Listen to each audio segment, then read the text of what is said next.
live. Okay, thank you. Welcome, everyone. Today is Tuesday, July 5th. I hope everyone had a happy and safe 4th of July weekend. You've tuned into the work session of the Pickens County Board of Commissioners.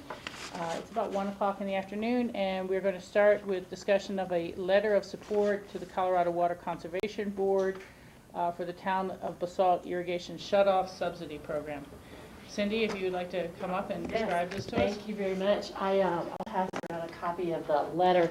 And Rachel, if you decide to sign, I have the original for you. Okay. It's as Rachel just said, the Colorado Water Conservation Board has a grant program, and BOCC, along with Rudai Water, are helping seek funds for rain sensors and sprinkler shutoffs for a subsidy program, and it supports the watershed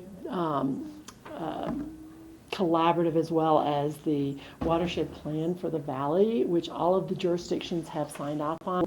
Very short, very to the point. Just Mark Fuller basically wrote the letter, and I told him that I would see if the board wanted to support the efforts to help with the water efficiency program. Okay, Michael? So this program is to develop a shutoff for sprinklers. In other words, if it's raining or there's adequate water, the sprinklers won't go on. Where won't the sprinklers go on? I believe, and it's too bad Mark's not available, but I believe it's for just yards in the BOCC jurisdiction, and to have a sensor. So it would subsidize private homeowners to install a shutoff system? Mm-hmm. Is that what it is? Mm-hmm. For a sprinkler system. And it's not just the town properties? The letter kind of reads like that. It's for the town of BOCC, and Rudai Water Authority is helping the town of BOCC with seeking this, because I'm sure a lot of the water in BOCC actually comes from the Rudai.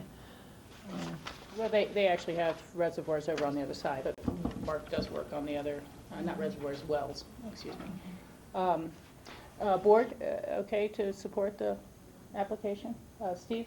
I was wondering, instead of saying to whom it may concern, perhaps say to the CWCB and the appropriate person? Mm-hmm.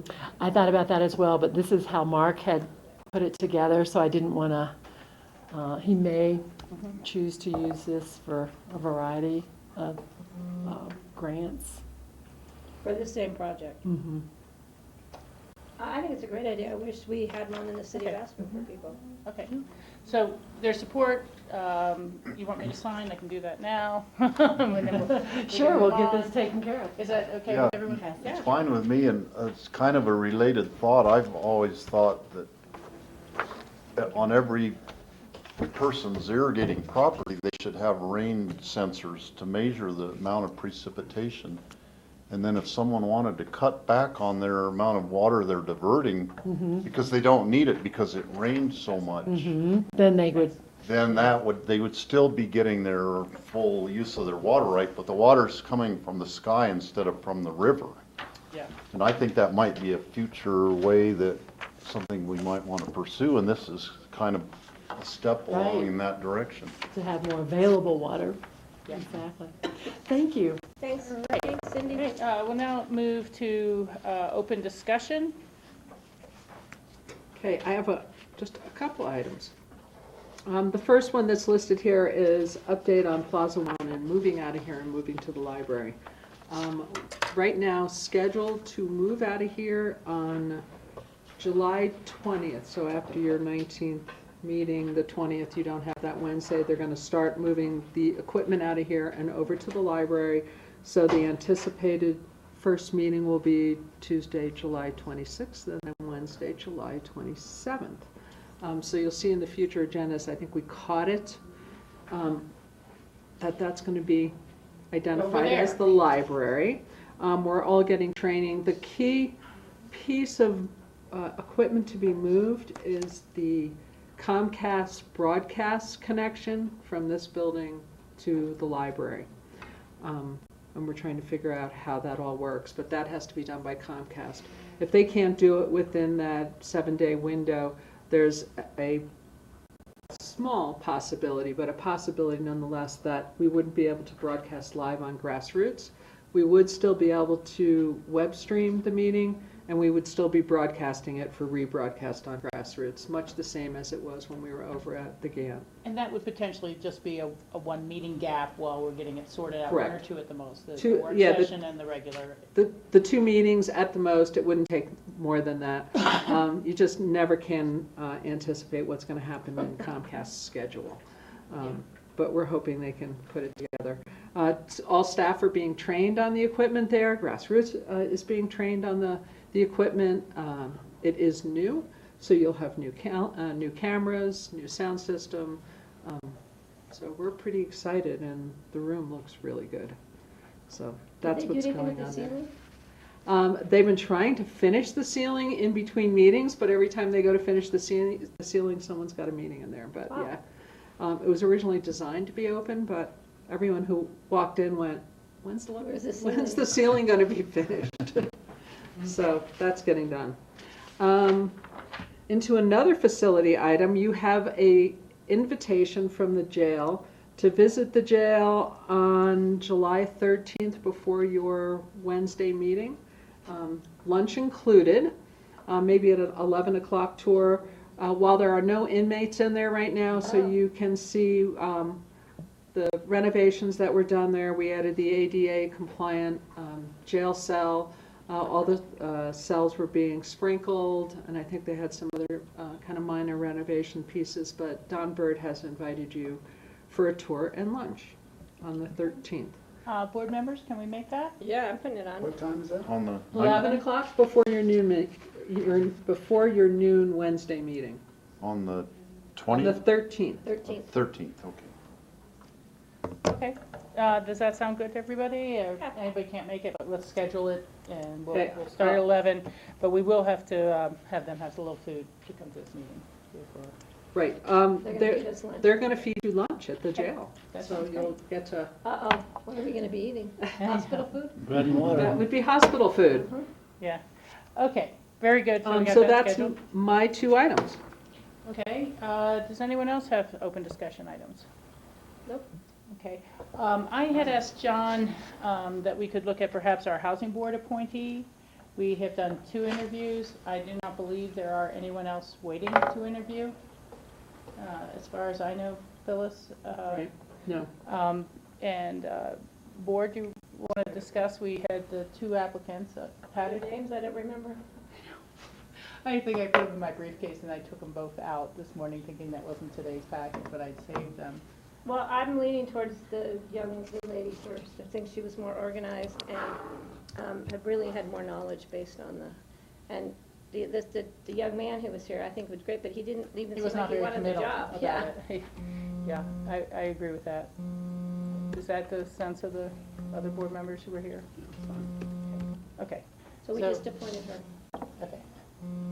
I'm Steve? getting it from Just a kind of an update, I came by yesterday after the parade and Mark from the building maintenance was cleaning up all the trash from the Veterans Park area and on the Oh. street, a huge amount of trash. Oh. And he said on July 3rd, early in the morning, there people had already staked out their spots Oh, yeah. in front of the Veterans Park. And he said they do it every year, a family from Texas.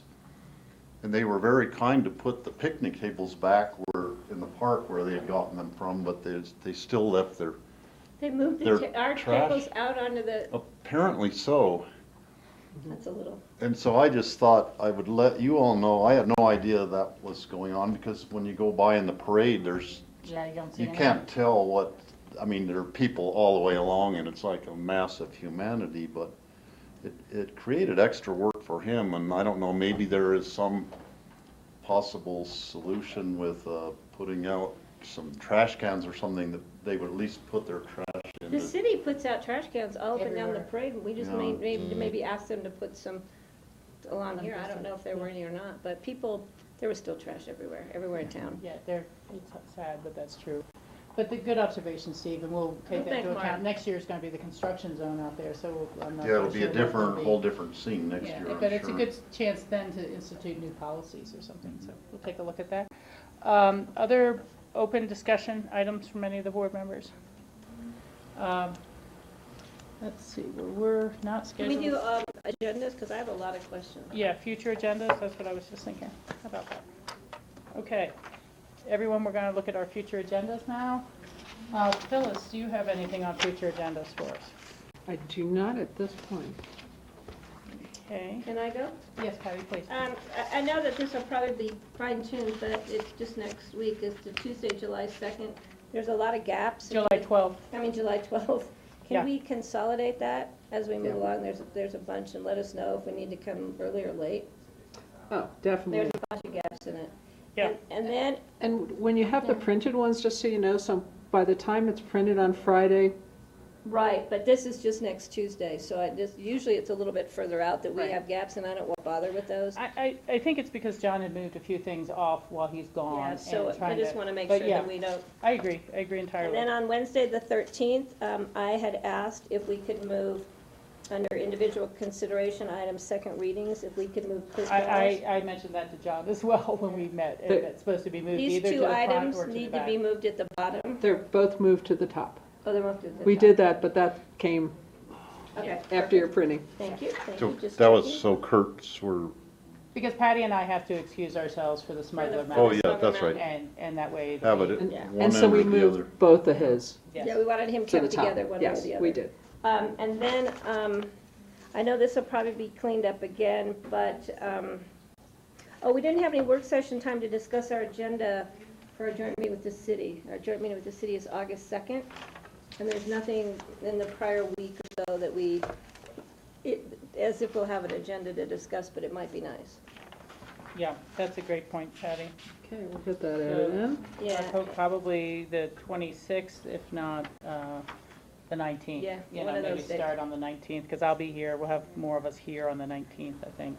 and then. And that's open, there's a lot of time on the 19th Yeah, as well. we could put it in there, and then I couldn't find it on the schedule, maybe somebody else found it. When is the Little Cloud land use application? It was continued? I thought it got continued to sometime in July, but I couldn't find it.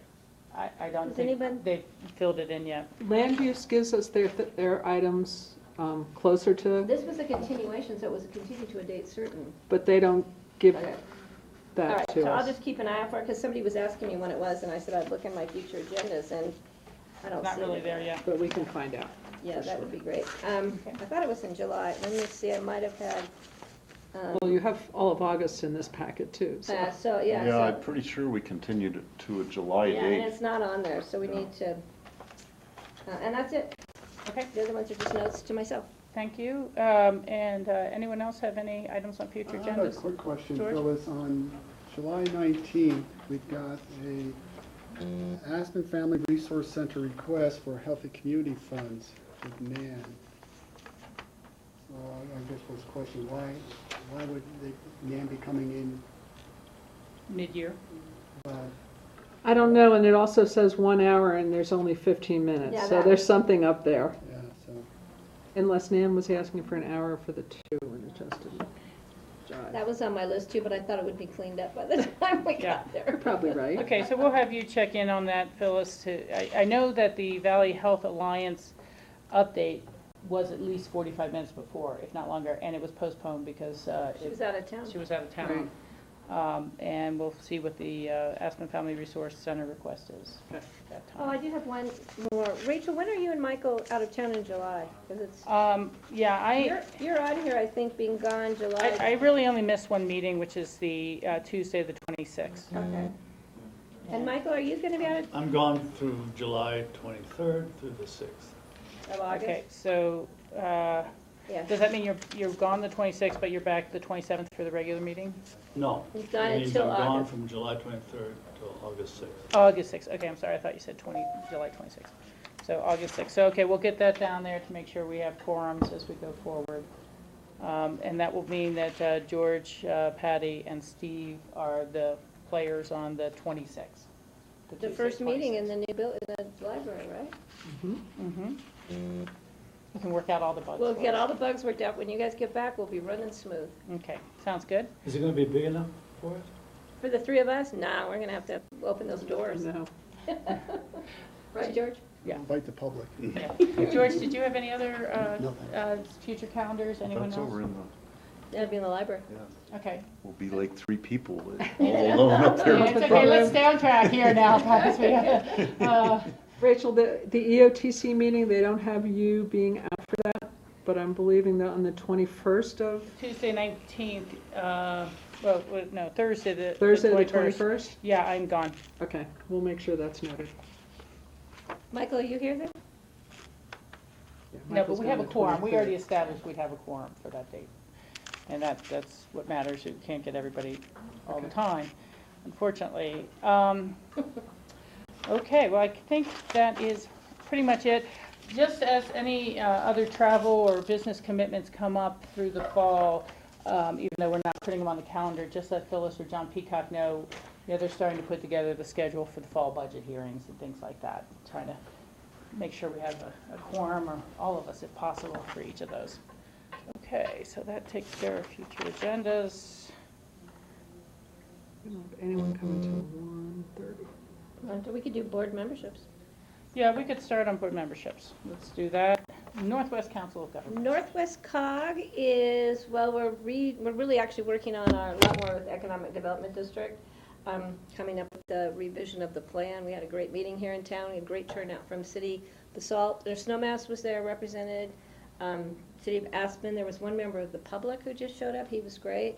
It was a really good meeting. Northwest COG's annual meeting, face-to-face meeting, is going to be in Walden the end of the month, so I'm going to be traveling over there, which will be fun. Walden's a great little town. And then the workforce meeting is here in Aspen. It's their face-to-face lunch meeting. If anybody would like to attend, it's at the Red Brick School, and it is coming up on the 20th, Wednesday the 20th. Starts at 10 o'clock. And then afterwards, they've asked if I would take anybody who wanted to do a tour of downtown. I'm going to beeline them right to the new library, walk them through the courthouse, head them up around the Wheeler, and see how far people want to go. City Hall, do the little historic tour downtown. I'm going to meet with people from the Historic Society first, so I get like a little bullet point on ages Yeah. of buildings and that kind of stuff. So that'll be fun. So that'll be after that meeting. We're going to just do a little walkabout through town. Yeah, clearly up to you, but if you talk to the City Parks Department, they might be able to show you a little bit of the vault and stream bank filtration on the Oh. water at Rio Grande Park. Yeah, I'll ask if people, yeah. It's just a thought, since you're kind of in I'll that, kind of see what people want to do. and how long they want to go. Yeah. I understand So, that. and then that for me, is it? Oh, Barkleeta Coalition has a meeting coming up. I'm just going to do mine since they're on here, on the 16th, and I will not be attending because my 91-year-old mother is coming to visit to see her new great-grandson. So I'm going to have my hands full for 4 days. That sounds good. Okay, then that would go to core. Let's see, I'm looking at my old agenda here. We've been having some discussions in terms of finding ways we can better coordinate with CLEAR. And we're looking at opportunities from grant writing to coming up with a common assessment tool for energy use. Right now, CLEAR has one tool called the Navigator, CORE has another tool, and since we're both involved with Energy Smart, we wanted to try to develop one tool that could be consistent and easy for everyone to understand. So we're working with CLEAR on that. That's a good idea. We are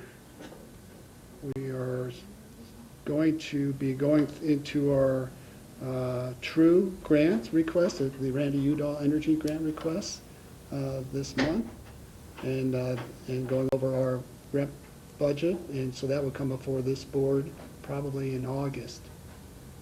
And CORE is also looking at developing more of a water conservation plan in terms of as one of the missions objectives for CORE. So there's sort of a lots of little odds and ends that are going on, and this board will be updated as we move into the grant cycles. Maybe you can look at those water saver things that we Right, sell that's to. a good idea. Bring that in through core, that'd be great. Yeah, we talked about coming up with ideas Yeah, to that'd be be able to great. offer rebates specifically for water conservation, so. That'd be great. Very good. The next one would be QQ, Northwest Council of Governments Water Quality and Quantity. We had our meeting last week, Wednesday the 29th, over in Vail. It was a good meeting, a little bit of a recap of the legislative bills that died or went through, and always a heads up that there probably will be bills coming back that did not die. One of those in particular was kind of that St. Jude's water case that came out of our valley about the ability to divert a river into a private section, private use. And I think the complication with that ruling in the court was concerns that it would affect the water rights, say coming from Grand County down through some of their natural streams as well, and whether that, I don't know quite why people feel there needs to be a fix, but I have talked to Laura and John Ely about kind of being ahead of that and making sure that our concerns and our issues would be taken care of before something gets introduced, and then it's very hard to change the parameters. We also had a nice discussion about the invasive species, quagga mussels and zebra mussels across the state. And I think they're developing a letter to ask that the Colorado Parks and Wildlife, as well as the Forest Service, who maintains these campgrounds, you know, kind of a mixture of both across the state, fund more for the boat inspection program. Because we just, you know, we're doing it piecemeal through RUDI. Mark Fuller has done a great job of kind of corralling people in, but we're really only doing a weekend program. And, you know, other areas are doing it 7 days a week, and just the broader threat of what the damage that can be done to the intakes. So that was an interesting discussion. And then we also had a discussion by the Sonoran Institute with some of their efforts, Western-based nonprofit that really was talking about the tools they're trying to bring to the table for municipalities, counties, states related to land use and water planning. And that an awful times that the state just backs off and like, oh, we don't do land use planning, or you know, water can't do land use planning, but yet when you move the water to a new community, you've just done land use planning and you've stripped it from one community and not. So those were all very, very informative for the larger group, and we had really good attendance, and that's about it. Steve, do you want to do CCI? Or I mean, really not much has happened other than we have submitted through Colorado's good offices the request that the state begin to pay more for its share of the restaurant inspection contract fee with us. Michael? Well, just to add on to the invasive species, you know, the Bureau of Reclamation was in charge of the Rudai Reservoir. And they haven't funded anything for the preservation of that reservoir. So, so there's a lot of people throwing up their hands and saying, it's not my job. Yep. And it's really difficult.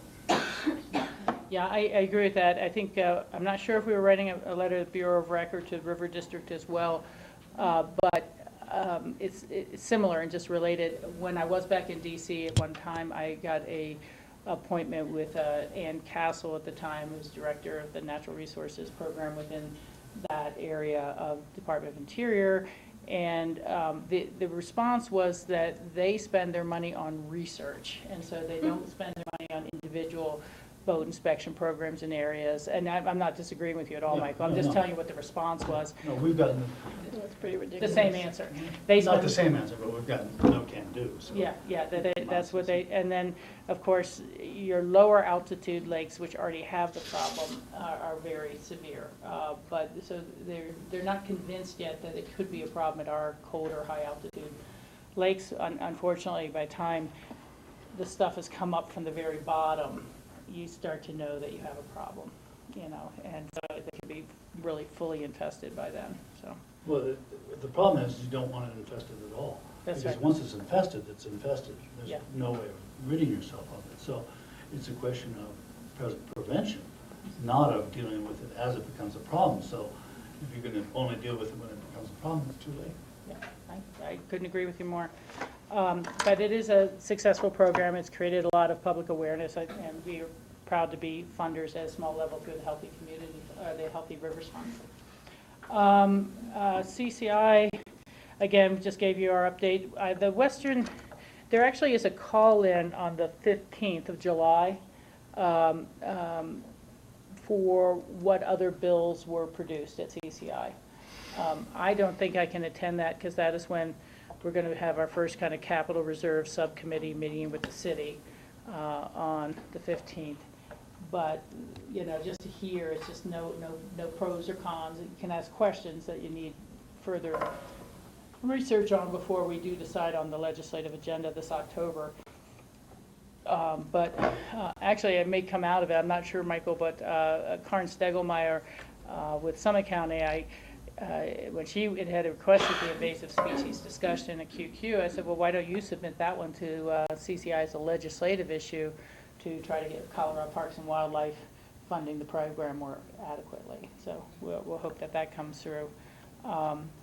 But otherwise, there's a Western District meeting that's going to be in Steamboat, and I think that's sometime in August, and I'm really not sure I'll be able to get up to that for that. We'll have to see.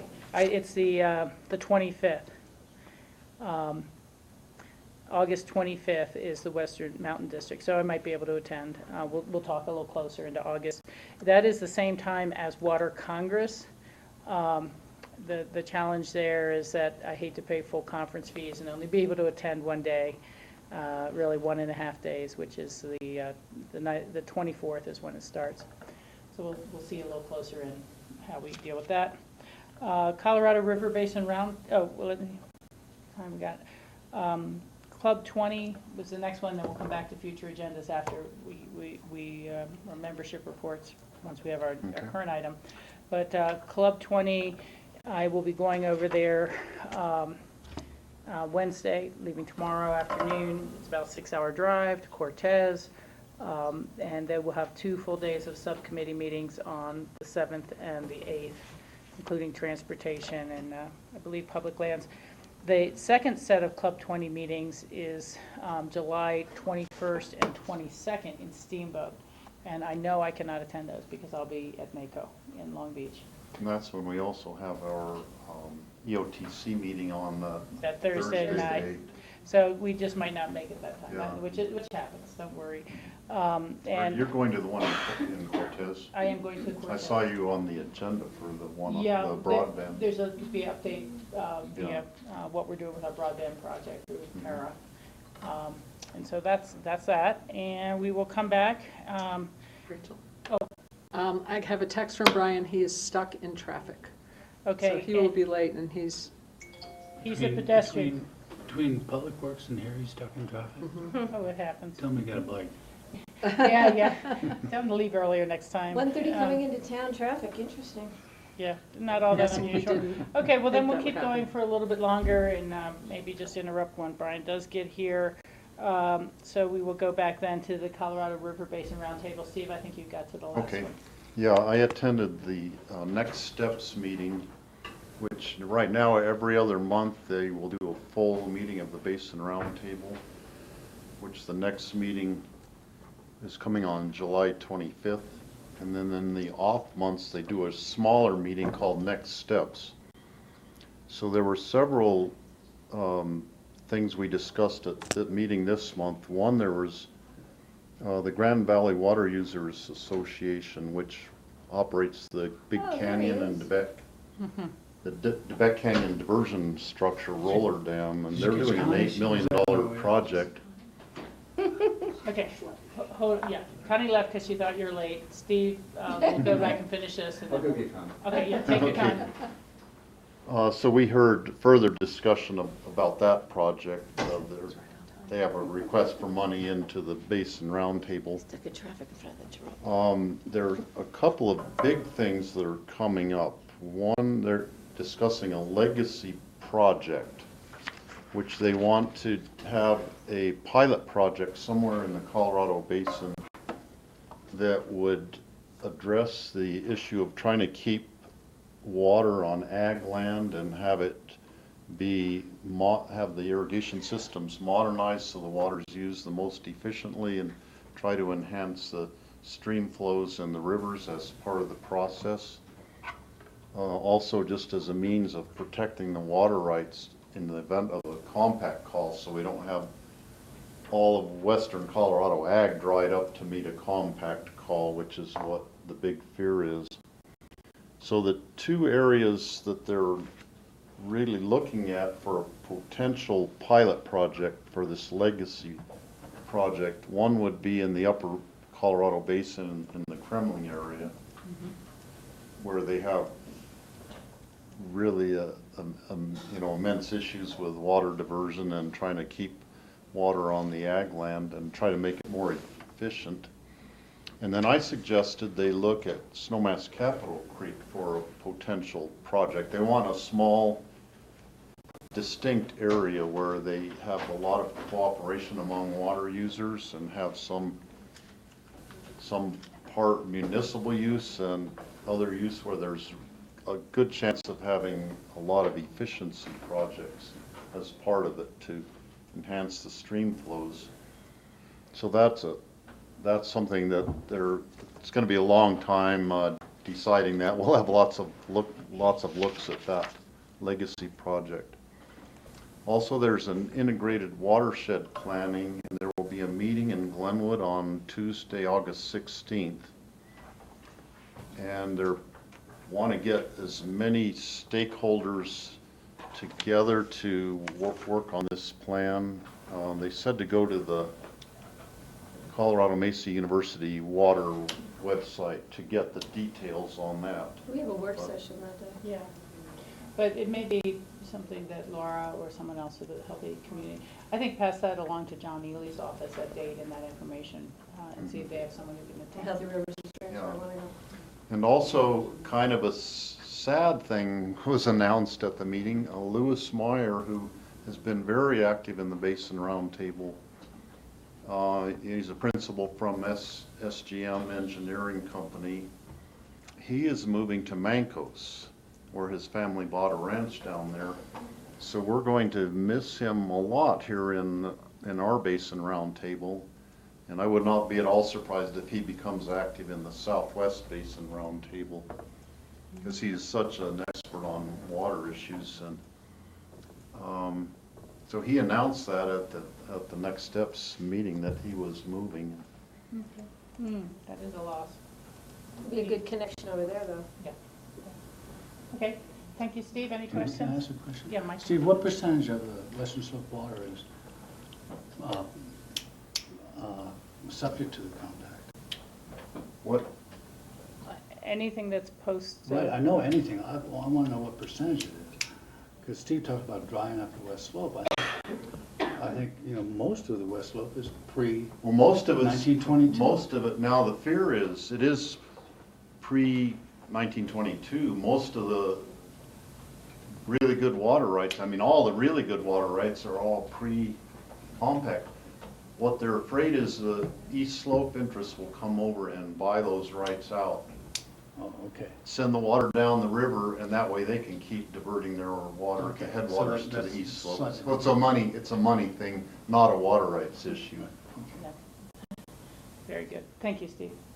All right, well, we will go back to our agenda and catch up even further when we get back to membership reports, and at that point, you'll be up, Michael, with Rudai.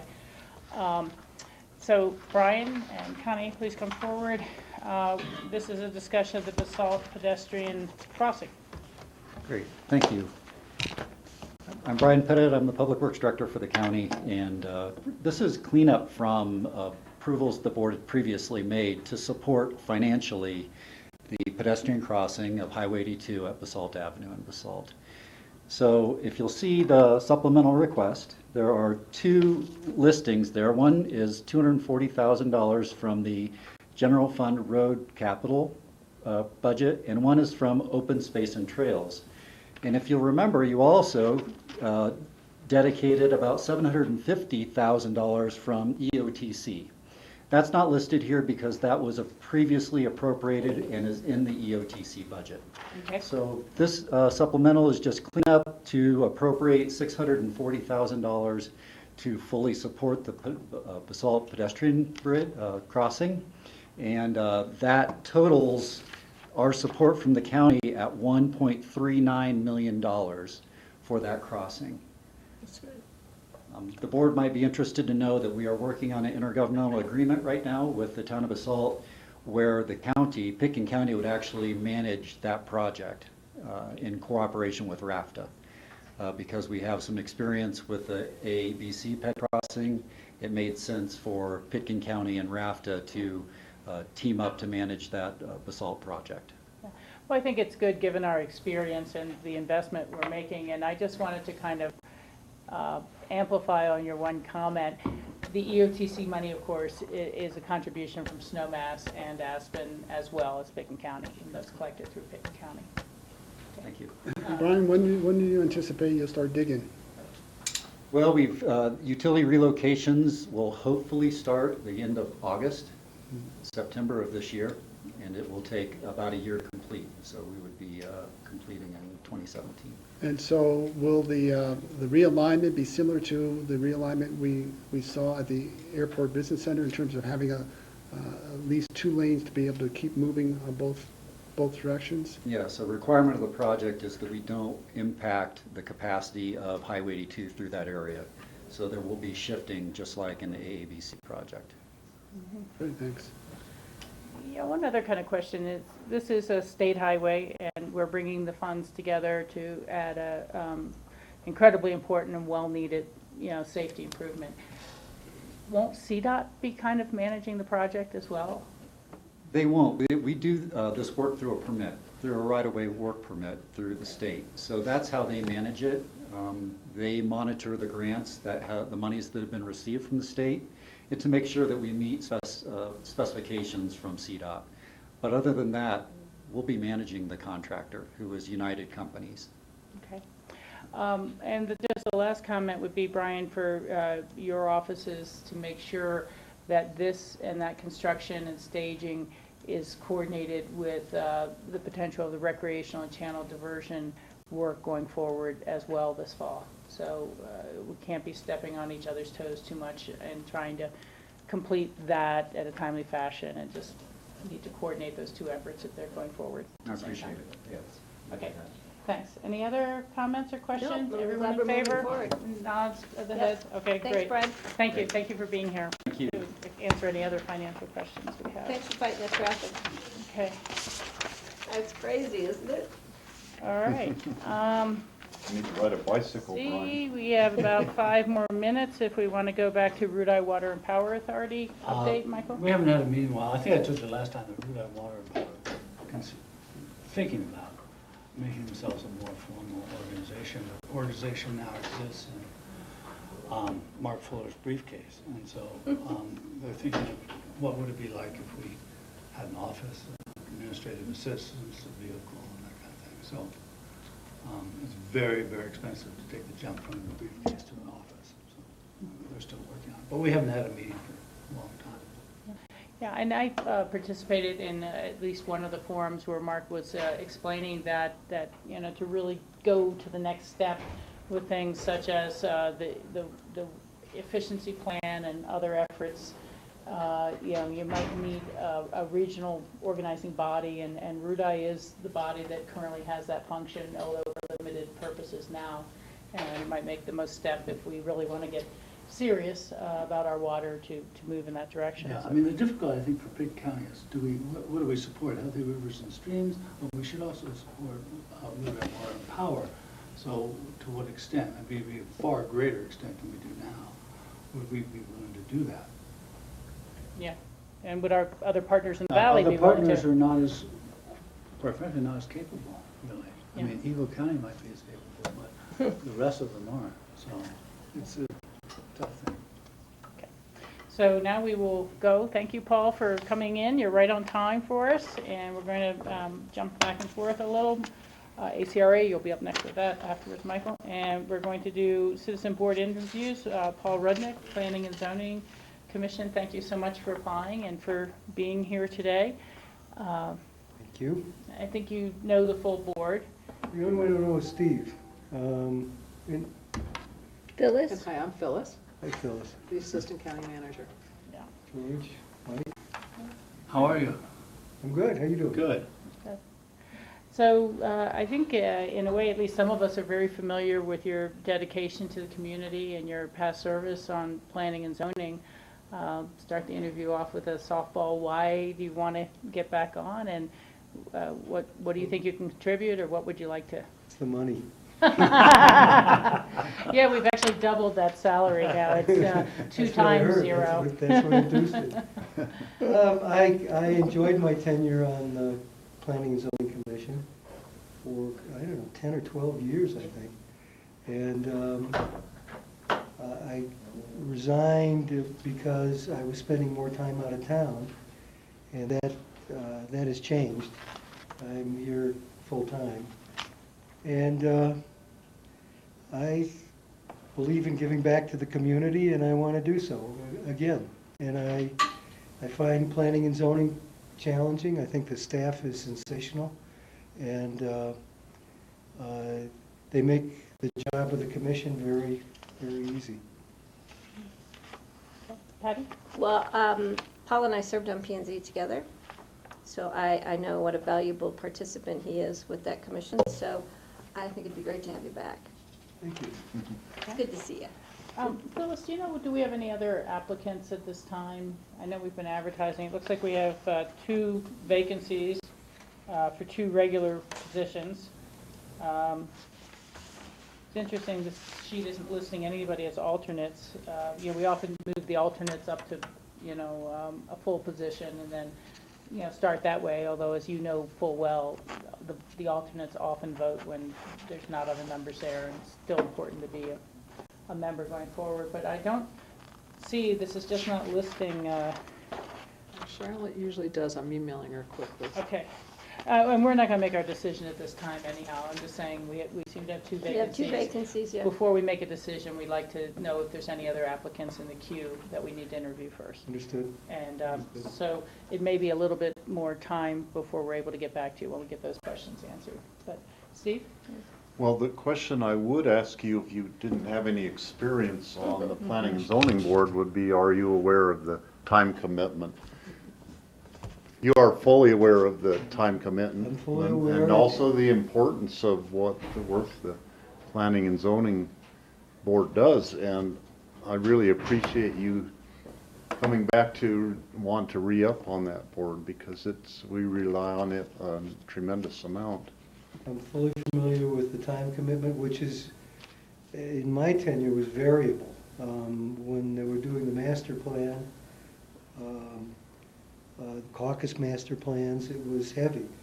Other times, it was fairly light. But at least once a month, but in some cases, once a week. Yeah, and you're fortunate, I think they're fairly close to finishing up the updates of the caucus master plans. That's why I waited. Did it once, didn't need to do it twice. That's very good. So I see that you're a graduate of New Trier High School, I am. as was my dad in, an earlier time. Might have been in the same class. So he was, we'll have to get together sometime and compare notes on that. Great, great. Fabulous school. Still a fabulous school. Okay, Mhm. great. So any other questions? Thanks, Paul. I Okay, really thanks. appreciate it. Okay, great. Good to see you all. Okay, thank you so Thank much, you. and we'll get back to you as soon as Sorry about the the traffic. cogs move slowly. I barely made it in time. I didn't make it in time. I know you folks have nothing to do with traffic, but But- the 1:30 this afternoon, the traffic was just horrific. Backed all the way up. That's weird, isn't it? And last, Sunday night, Sunday afternoon, went in for the concert, didn't get there in time. It's called summer. Yeah. God, it's never been like this. Summer really- and construction, and it's just going to get worse until we can figure a way to resolve that I got some problem. ideas, but I know they don't go to you, they go to CDOT and The city? the city. They can start with us, then we can we're working with CDOT, we're working with the city on this issue, but it's going to require a consensus for a community in terms of what direction we want to go in. Well, the people who live in Aspen don't experience it. They stay in Aspen. People who live down Valley, I don't come to Aspen unless I absolutely have to. The merchants must be very unhappy. They're missing a tremendous amount of business. But that's for another time. That's for another time. Thank you. We might assign P and Z to solve that. Thanks for bringing it up. You're a good project. Good project. Okay, there's that, and then we keep getting a little bit ahead of ourselves. So we'll go back to board membership reports, and this is going to be a discussion on ACRA. Yeah, I'm sorry I missed the last meeting, so who knows? Can I ask a question? Are they moving? They're trying to find a space in town. I don't know if they found it yet. I thought they were going out to the ABC, someone had mentioned. I don't know, but they're trying to find a space, and it's expensive. Oh, yeah, and they were looking at the space over, I didn't think it'd be big enough though, over Peaches. Yeah, I do not know. Yeah, And then, interesting. We still have an alternate for the ACRA? Me. That's you, okay. Well, But I don't ever know when Michael's attending. Well, they don't have a alternate. They don't technically have an No, alternate. Technically have an alternate program. oh, okay. Very good. Well, we'll see what they're doing. You know, I have talked to Phyllis about the potential of getting a brief presentation about our broadband project on their agenda, and I think she's going to talk with Debbie Brown. Debbie Braun. You know, the issue is that to move it forward, it really requires a lot of buy-in in municipalities and things like this, and the municipalities, as we know, generally have good service, at least not around the fringes, but at least in the core. But yet the same business owners are the ones who can't get the broadband when they go home. And so that may cause a little extra driving into town when you can't, you know, really communicate and work from your home. So we would like to really let the ACRA know how important this could be to their membership and, you know, safety and all the other issues we're dealing with. And we'll just see when that one happens, and, you know, if it's one that you want to make the presentation with Kara, or if you might not be there. Or, okay, we'll have Kara and Phyllis and That everyone slew else. of acronyms. But we'll see what we can do with that. We'd be delighted to have a presentation. Yeah, okay, thank you. And so then we go to RAFTA. Oh, RAFTA didn't have a quorum last meeting. which is- Really? Yeah, I just got a letter from Dan Blankenship. He's mentioned he can only remember 2 or 3 times Yeah. in the entire history of RAFTA that's happened. So I don't know exactly what was going on. We're going to have it July 14th, and we're going to have a retreat, so. Great. Just out of curiosity, what are they doing at the bus barn at the Airport Business Center? I kind of see it when I'm going by Public Works. They're completely redoing it. Yeah, just The total gutting it. remodel. They're completely redoing it. Now I think they're on the exterior of the lot and stuff, but they were complete remodel and energy efficiency and having more buses inside and better working conditions and more light. And Reconfigured the whole traffic flow. And the parking lot and everything. So it was a complete, and that's been going on for a year now. Yeah. Okay. Thank you for that. George, you have anything else to add on RAFTA? Or? I was at the same meeting that Michael was at last month. It didn't Thank you both for trying. It's always a challenge. Okay, Senior Council. Senior Council is right now planning, we'll have one day at the Farmers Market in Aspen on August 20th. So there's a group planning how the booth's going to be set up, but the focus is going to be on the Aging Well initiative and just informing the people about that. And the one day last summer when we were at the Farmers Market, there were over 300 people stopped by to learn more about what this senior services offers. A lot of them were out of town people who were here visiting. So we're expecting to have another good turnout there, and quite a few of the senior council people participate in helping run the booth that day. So that's the main thing going on. Just a report on the senior activities at the senior center. our staff is doing an awesome job out there on offering a wide variety of programs for seniors, and the programs are well attended and very popular. So they should all be commended if you see any of our staff there. Okay. They should get some kudos for what they do. Very good. Nordic Council, they've been doing anything preparing for the winter, George? They're starting to set the tracks. I don't think there either there was not a meeting or I missed a meeting, so, Okay, They're thinking about gearing up. yeah. yeah. Well, it'd be important to make sure that they're, as a group, aware of and in support of the potential ballot reauthorization this year. They are aware of it, they are going to support it. It's an important program that Open Space and Trails provides our community and the public at large. Okay, very good. Intermountain TPR. We're meeting next week. I'll probably miss it, but hopefully Brian will go in my stead since we have our housing, our capital reserve. Meeting, that Meeting. during the day, yeah. Yeah. Yeah, that's true. You know, the one kind of random thought I would pass along, and I'm going to pass this along to Club 20 as well, is that, you know, what we saw with the Fix Our Roads program coming out of Greeley and Weld County last fall was one community essentially picking up the torch and running with it because the state legislature seemed to be enabled to put together a transportation funding package. And, you know, it might be something that has to come out of the TPRs or come out of Club 20 and then try to find a legislator who will run it, you know. But it's just been this, I hate to leave it like an open field to whoever gets in first, and then of course where the funding of various projects is somewhat biased as opposed to using CDOT's chain of interest. And, you know, maybe it's something worth the TPR discussing of, should we come up with a program? Can we come up with a program that's 10 cents gasoline tax and a third of a cent sales tax and say, hey, let's put it to the ballot?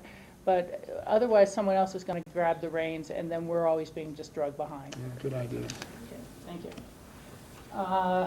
Additional items would be the Climate Coalition. Steve.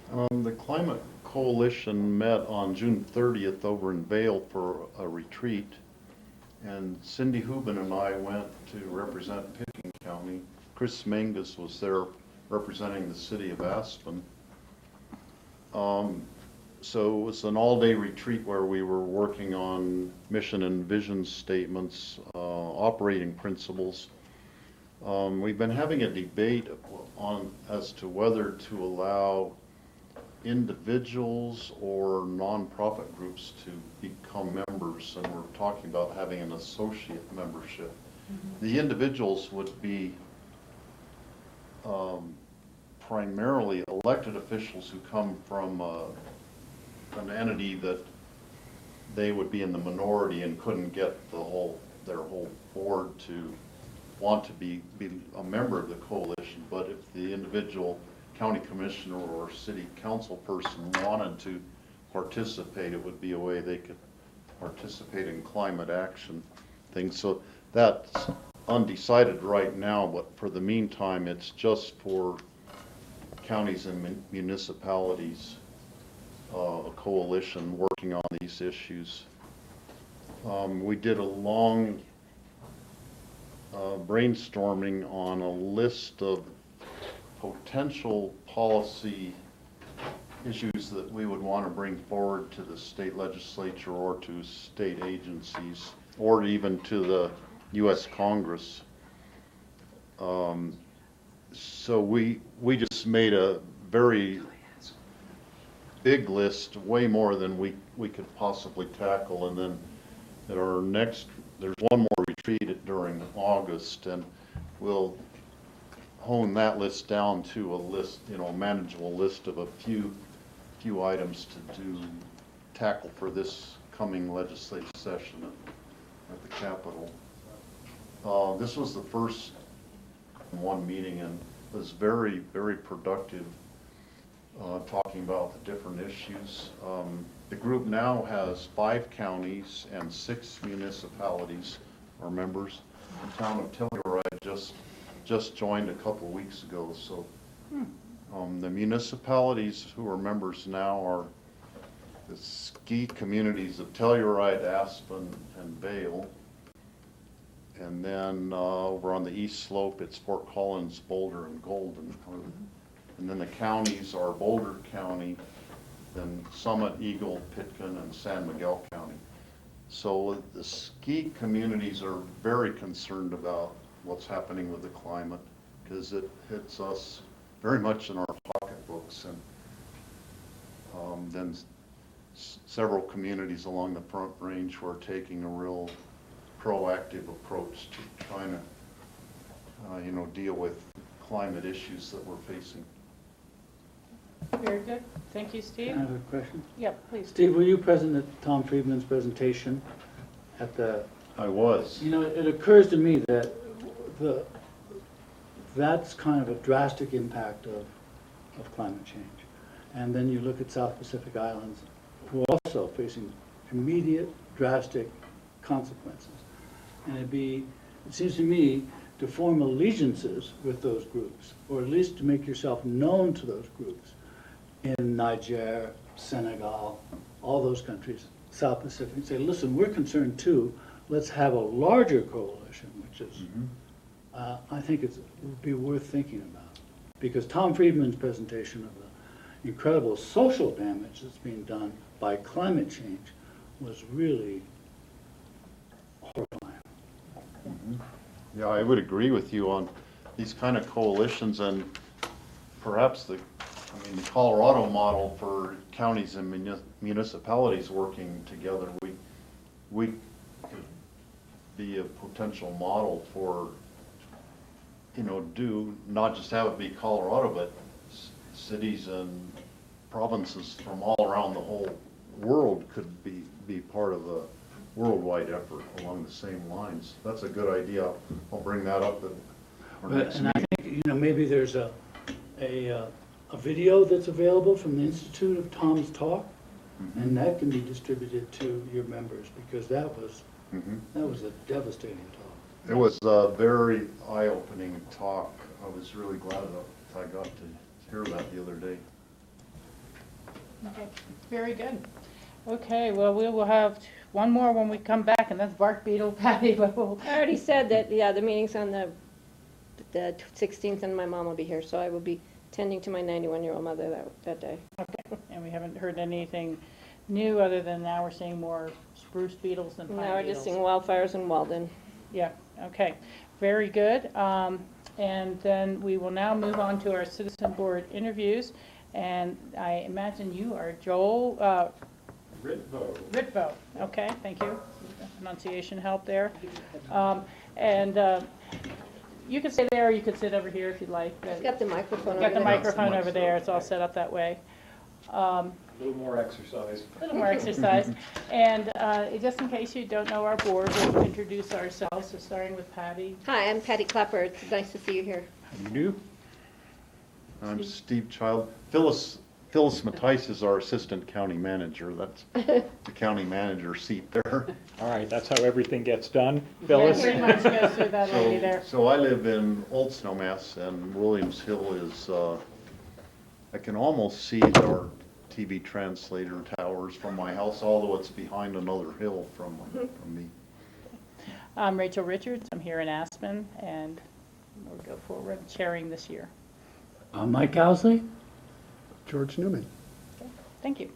So again, thank you for applying, and let me just ask in general, kind of start it off. Basically also, we won't probably make a decision at this time. It may be a little while before you hear back from us. And we have to see if there's other applicants to interview first and then talk among ourselves. But it is an open process, and we do appreciate you applying. And so what skills or interests would you bring to the Translator Advisory Board? Well, all right, a little background. I've moved into this area about 8 months ago. I live down in Swiss Village, a little bit up. Everybody knows where that is, I guess? Okay, I didn't. And personally, getting quality or capable even internet service is an issue down there. The only option is a company called Rise Broadband that I guess is bought out somebody who bought out somebody who bought out somebody, and they use microwave to some towers across the way, which I guess is similar to what I read in the newspaper article you're considering for bringing service to underserved areas. Presently, their tower is at capacity, so they can't give me service. So I'm using Hughes satellite, so there is an alternate, and it's not very good. And I guess the folks who are in the outlying regions, like I'll call it the outlying regions, like myself, and in Marble and Redstone, and probably areas along the periphery, are in sort of the same situation. And some sort of dependable broadband, I think, is pretty necessary to function in the world these days. So my interest is both personal and community-based. Okay.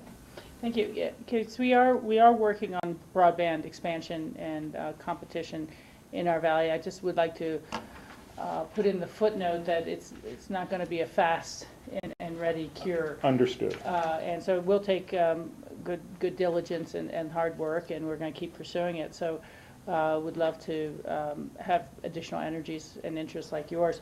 And actually, I misspoke a little bit. We have 4 vacancies on this board, and so as I recall talking to Phyllis, she's interested in being able to see if one appointment can be made more quickly while we try to draft some new members so that they will have a quorum for upcoming meetings.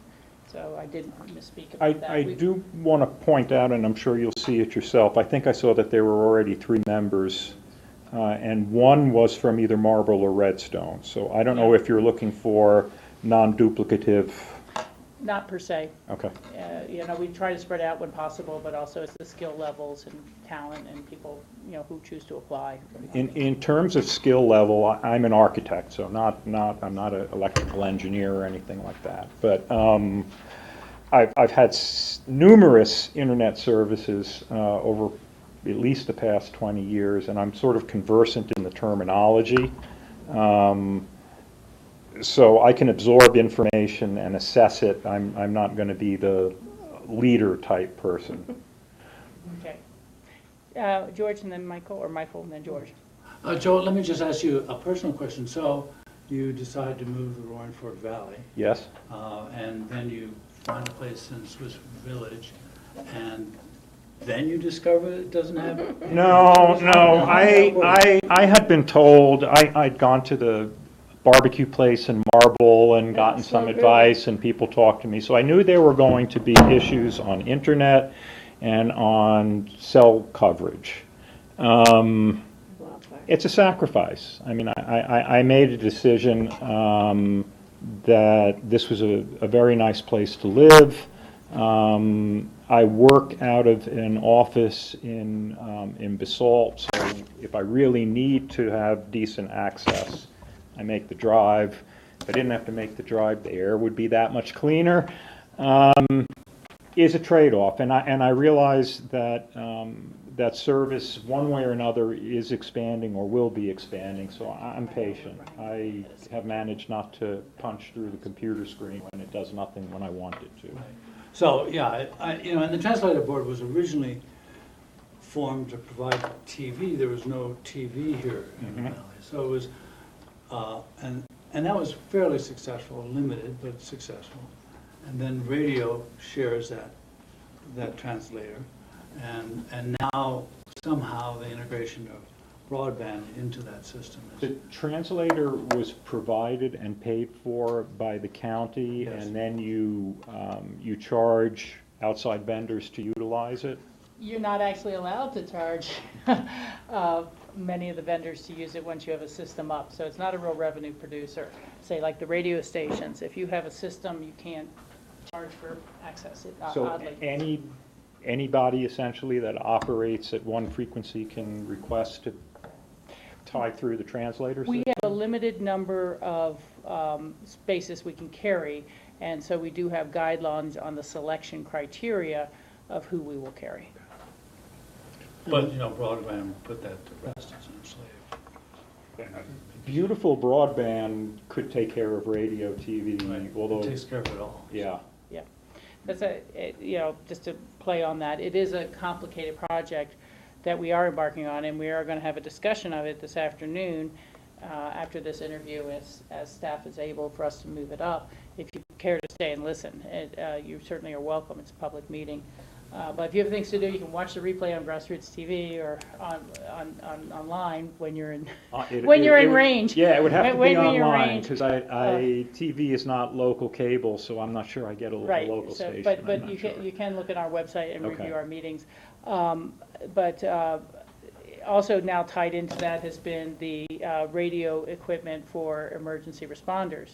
So we're upgrading as well for the system that the state wants us on at 800 megahertz, and then it's translator, and it's cell phone and broadband and high-speed internet. They've all kind of merged at a certain point at this time. I got a flood warning. I imagine it yesterday or the day before during the rain. So I guess that was local. I moved from Mississippi. It floods there too. So I don't know. I still get Mississippi Amber alerts. But so there you are tied in somehow to an emergency information system. You're just going to People can sign expand up online access. for Pick and Alert, and then the reverse 911 calls go out as well. There's a lot of good integration to it. It's a fascinating project. George? More of a question for Phyllis, but would help Joel as well in terms of information. So we know broadband is an interest of yours, and it's an interest of not just the Crystal River Valley, frankly. You can just go into the municipality of Snowmass and people won't have broadband. So it's throughout the whole county. But we have an initiative that we've been working on for a couple of years. But Phyllis, what are the sort of the issues typically that the Translator Advisory Board would be involved in, and how often do they meet? They meet 4 times a year currently, more if needed. When we had licenses that were awarded to us from the SCC for additional FM stations, that triggered a review, and because we don't charge to be on the system, we had many more applicants than we had space to provide. And so that took a while to flesh that out and to come up with a process. And that was just last year that we finished that. We have, at this point, no more applications out. Broadband, and how do you use your funds that we have? It's a dedicated property tax. Between TV and FM and then broadband, and what's the needs in the community? So discussions regarding broadband right now is our project, and bringing folks up to speed with what that project is. So the Translator Advisory Board can help as an advocate both for the project and for helping the community understand what that project is. Our next step will be going out to anchor institutions and finding out who's interested to be a part of this piece that we're designing. What is an anchor institution?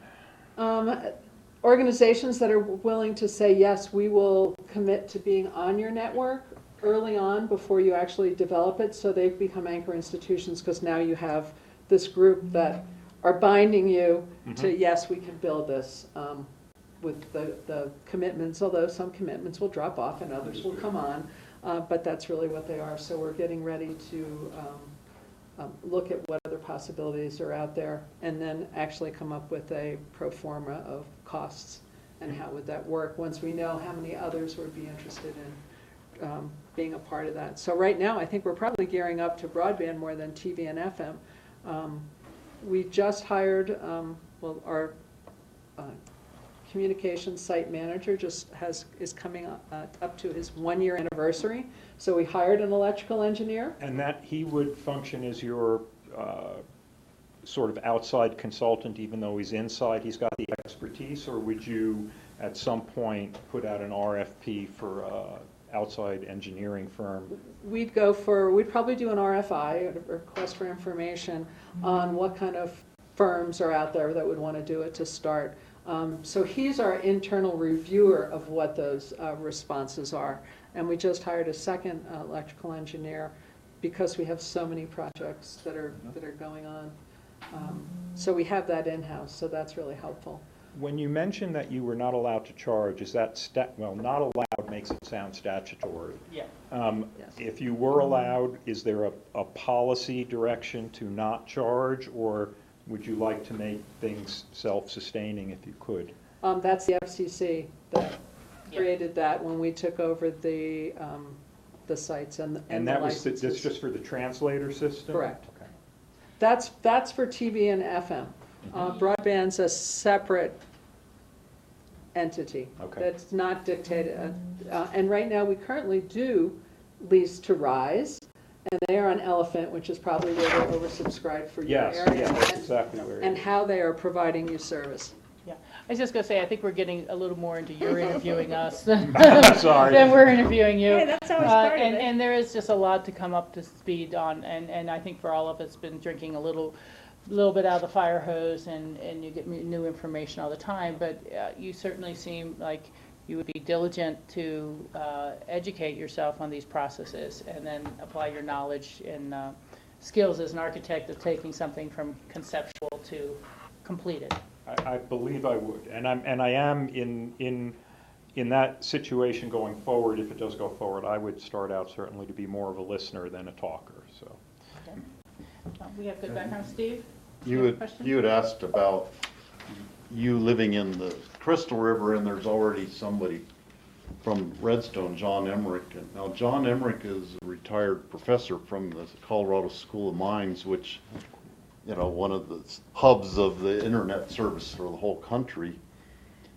So he's obviously Brings some aware of the expertise. differences between his internet service at the School of Mines and up in Redstone. The other two people, one lives, well, she was living way up the Frying Pan River. She's moved down valley now, but then the other one lives in Snowmass Capitol Creek. So they're all familiar with outlying So areas you're of the getting county people where who the are service underserved. tends to be poorer. So they all really have the motivation to try to, you know, improve service for themselves and their neighbors and for the whole county. So you would be in good company having an awareness of the potential that's out there, as well as the, you know, the barriers we're facing. And Very good. Do you have any other questions for us? I think the time commitment's kind of the major. It is 4 meetings a year as they're scheduled. There may be special meetings, especially if this project heats up and there's various. are the quarterly meetings scheduled at least a month in advance or so? They're Or- set, it's the second Wednesday of the first month of the quarter. Then Second Wednesday I in don't think January, those would the be an second, issue right. at all. If you have it in advance. Yeah, I sometimes have 3 or 4 months of intense travel and then 3 or 4 months of no travel for work. But usually it's international, so things are set pretty far in advance, and they're not generally tied to a particular day. So as long as it's not an emergency situation where on Tuesday evening a meeting is called for Wednesday, I wouldn't see any issues with that. No. Yeah. And they're typically held in the Mid-Valley. We've been meeting at the Like- El Jabel Fire Station. Perfect, okay. Yeah. Because of the membership. Very good. Any further board questions? Thank you. Thank you. Thank you Okay, very much for thank you very applying, much. and we'll be getting back to you as soon as Okay.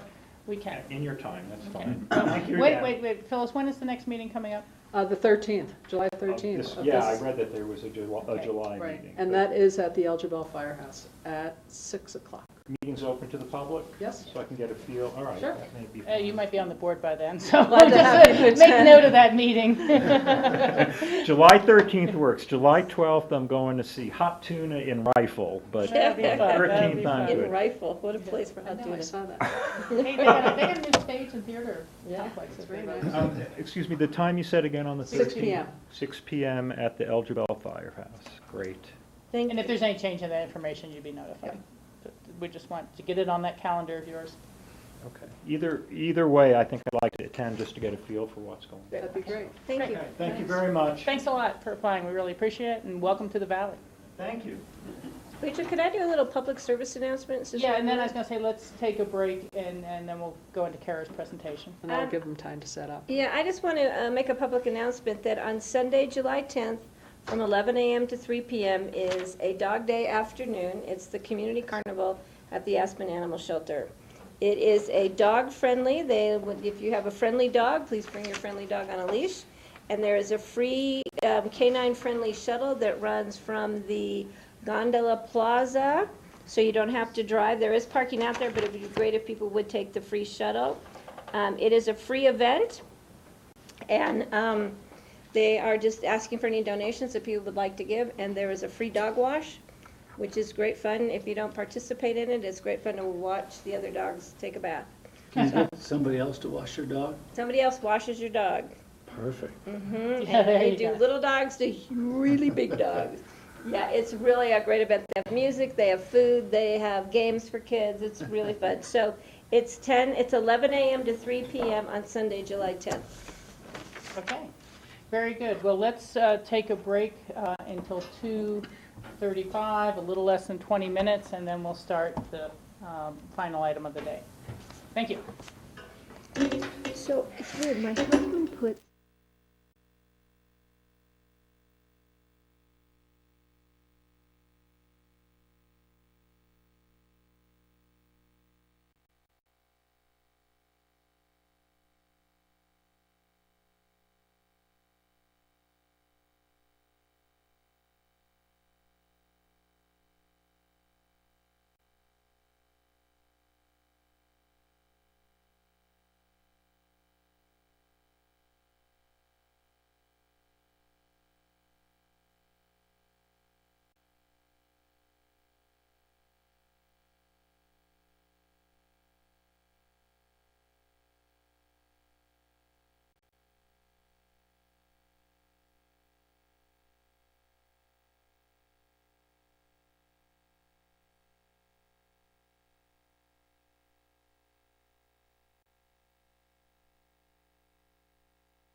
My name is Jeff Brugger. I'm the Communication Site Manager for Pickens County.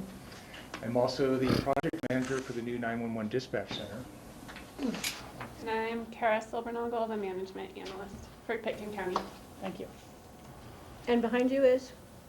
I'm Jeff Gills, the radio tech. Okay. Thank you, Jeff, for being here.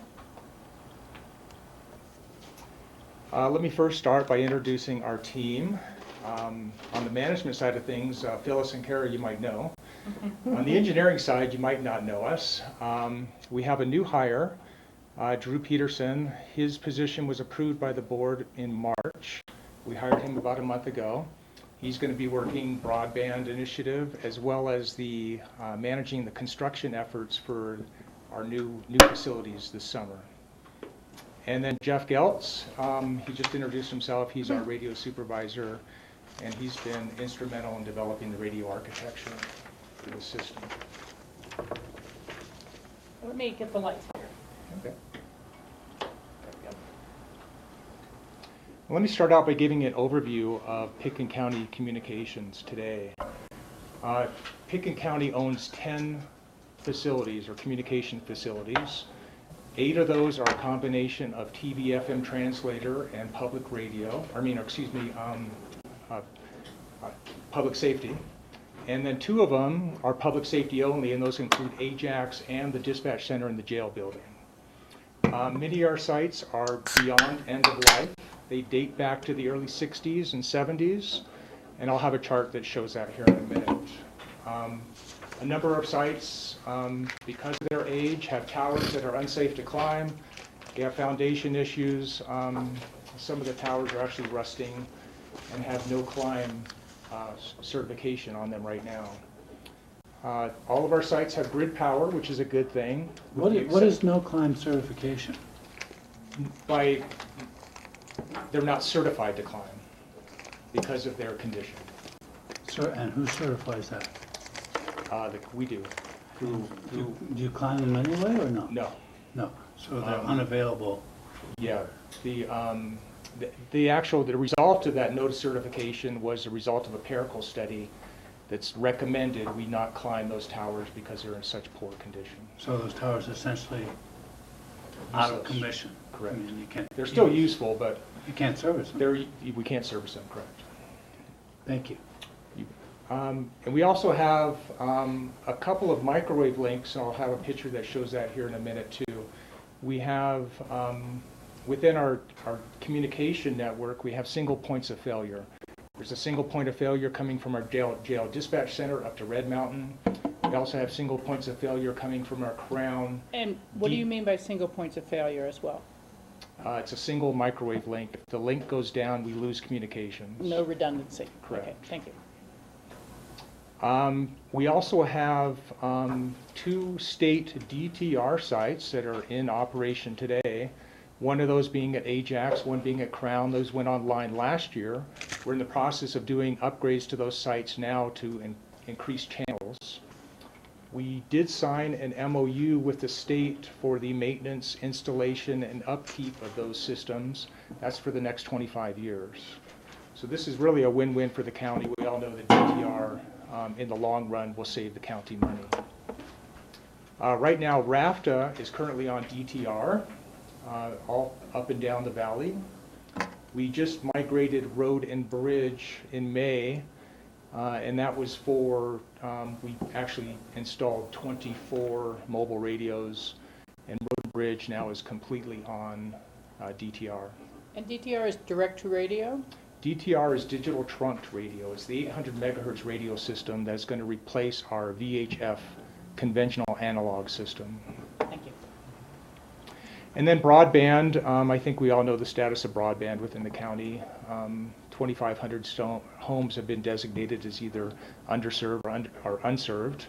We have very slow to no speeds, and we lack fiber and wireless connectivity within our drainages. What the percentage is 2,500 homes of the total homes in the county? I think there's about, I have to double check, I think it's around 7,000 homes in the county. So it's at least and unincorporated, I think, I should clarify. So it's a third of the homes. Yeah. Pickens County has no service. Or underserved? or under. Underserved. Underserved, meaning poor connection or Poor connection. low speeds? You know, satellite does not count, but low speeds, or only have one provider that is over capacity, or over subscribed, I should So say. we just interviewed a person for the translator board, and he can't get on because they're over capacity. Exactly, yep. This chart shows all of our sites and their existing conditions today. It's a real eye-opener. Of our 10 sites, only 3 of them are considered to be in either good or excellent condition. The remaining sites are in fair or poor condition. In fact, 4 of the sites were ranked as poor. This gets back to, and a red indicator is either that the item is end of life, it's reached beyond its useful life, or it's a safety hazard. And 2 of our sites have red all the way across. We're experiencing facility issues today. Our site up at Elephant recently had a fan that went out. It doesn't even have a cooling system. It has an exhaust fan. The fan went out and caused a number of our translators to overheat and go bad. And we had just replaced we had just put in new translators into that facility, and the exhaust fan went out and those translators died. So we're seeing the results of some of these poor facility conditions today. There we go. This was the chart I had talked about before, showing our microwave connections and single points of failure. Right now, the jail to Upper Red, where we get all of our radio communications, is a single microwave link, and also coming from Crown over to Ajax, which is how we get to the state zone controller. A zone controller is required as part of DTR, and the zone controller is actually in Grand Junction. So when a radio communicates, it actually communicates to the zone controller. The zone controller provides a channel for communications, and if we lose this link, we lose our 800 megahertz communications. So having redundancy in our links going forward is very important. Just a question on this chart. Can they link from Sunlight to Crown? Is that a way for backup redundancy? The plan is going forward is to put a link there, yeah. Okay.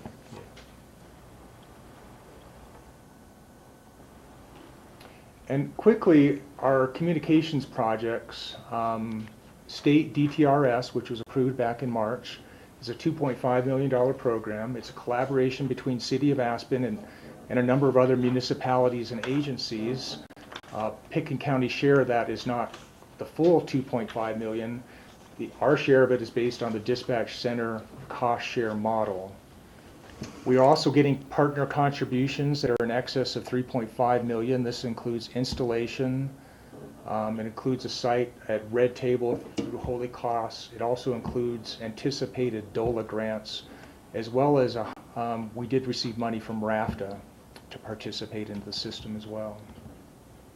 The new dispatch center is a $2.1 million program that's scheduled. It's going to be at the new Aspen Fire Protection District North 40 building, and it's scheduled to go online in September. Translator is going to, we allocated funding within Translator since a number of our sites are TV FM Translator as well as public safety, and we've allocated $505K in support of Williams this year, as well as other sites next year and beyond. Broadband, the budget was $450K. I think the phase 2 study is nearing completion. A conceptual model was approved by you, I think, a week or 2 ago. And some of that funds is coming from DOLA grants. We are currently proceeding with task 3 of the phase 2 study, which was to develop a deployment plan as well as perform community outreach. Well, this is, so going forward, whenever we do, as engineers, we tend to determine what the requirements are, determine the analysis in order to support those requirements, and then develop an architecture. The first thing we looked at were what are the minimum site requirements we have for a DTR site? And the state imposes these requirements. One requirement is that they require grid power. It has to have generator backup. They need reliable communications 24/7. So our Upper Red Mountain site is not an option for them because it's a solar-only site. They require easy access, that being a 4x4 vehicle or ski lift. They do not want helicopter-only sites, which some of our sites are. They require connection to a zone controller. This could be either fiber, a microwave connection, or a T1 lease line, but they need connections to a zone controller. And they also require safe towers. Since they are doing installation for us and maintenance, if they're climbing those towers, they need safe towers. And then they require equipment rack space. A DTR site is composed of 4 equipment racks, so they require space, and they require reliable cooling in order to maintain that equipment. As far as connectivity requirements, our mountaintop sites are very isolated. We only have one option, and that is microwave communications. And so going forward, we're looking at microwave communications for our mountaintop sites. We do believe in the future that we can run fiber to some select sites. We also want redundant links. This is getting away from our single points of failure today. And preferably, we would like a backhaul loop. And the purpose of that being that if any one link fails, the traffic automatically reroutes around the loop. And so this is kind of a requirement we're looking at going forward. Is that where you get the term self-healing? It'll automatically flip to another? Correct. And one last thing, these all are elements of both the emergency phone system and our potential broadband expansion? Correct. Yeah. Yeah, I'll get into that in a minute, but that's a good point. Thank you.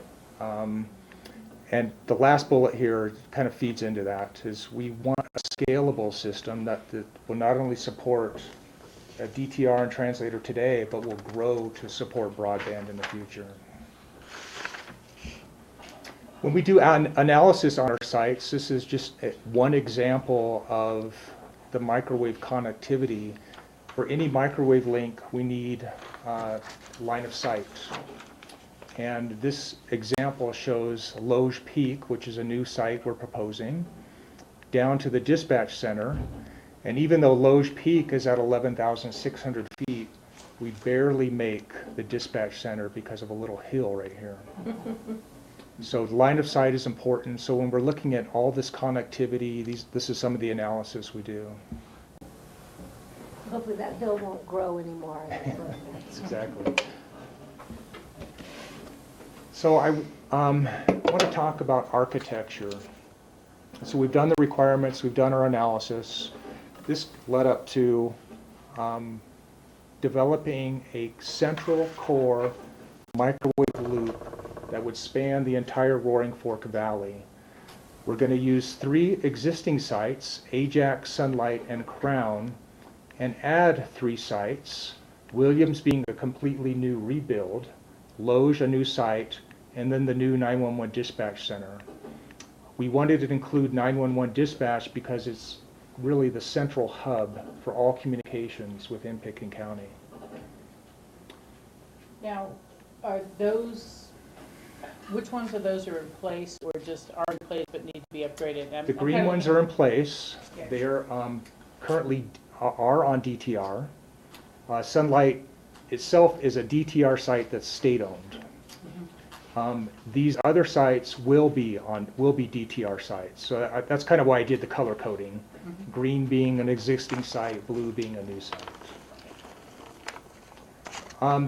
The other things we were looking at were a scalable architecture and something with high availability, and this gets into the self-healing process, such that if we lose any one link, we automatically reroute around to the other site. The design today is to do a 400 meg bandwidth. We need 200 meg for public safety and translator. This gives us some growth capability within the system right now, but it is scalable today with current hardware to 2.5G. And so this architecture and backhaul loop will provide communications well into the future. It supports 24/7 operations, And it also provides what's called quality of service. And that is that's an item that public safety needs to take priority over all communications, such that if broadband or translator traffic gets overloaded, that traffic will fall off first, such that public safety takes priority. And so that's another important feature. From there, we add what I call stub connections, and these are connections that would be run off the main loop. One is going to be to Aspen Water, which is up at Hunter Creek. The other one is to the town of Snowmass Village, and we're also looking at extending one into the Frying Pan as well as into the Crystal River. So Ajax can get you to Red Hill to Thomasville? Ajax will get us to Red Hill, but through Red Table. I didn't show the exact link. I'll show that in a minute. But for simplicity, the actual link is Ajax, Red Table, Red Hill.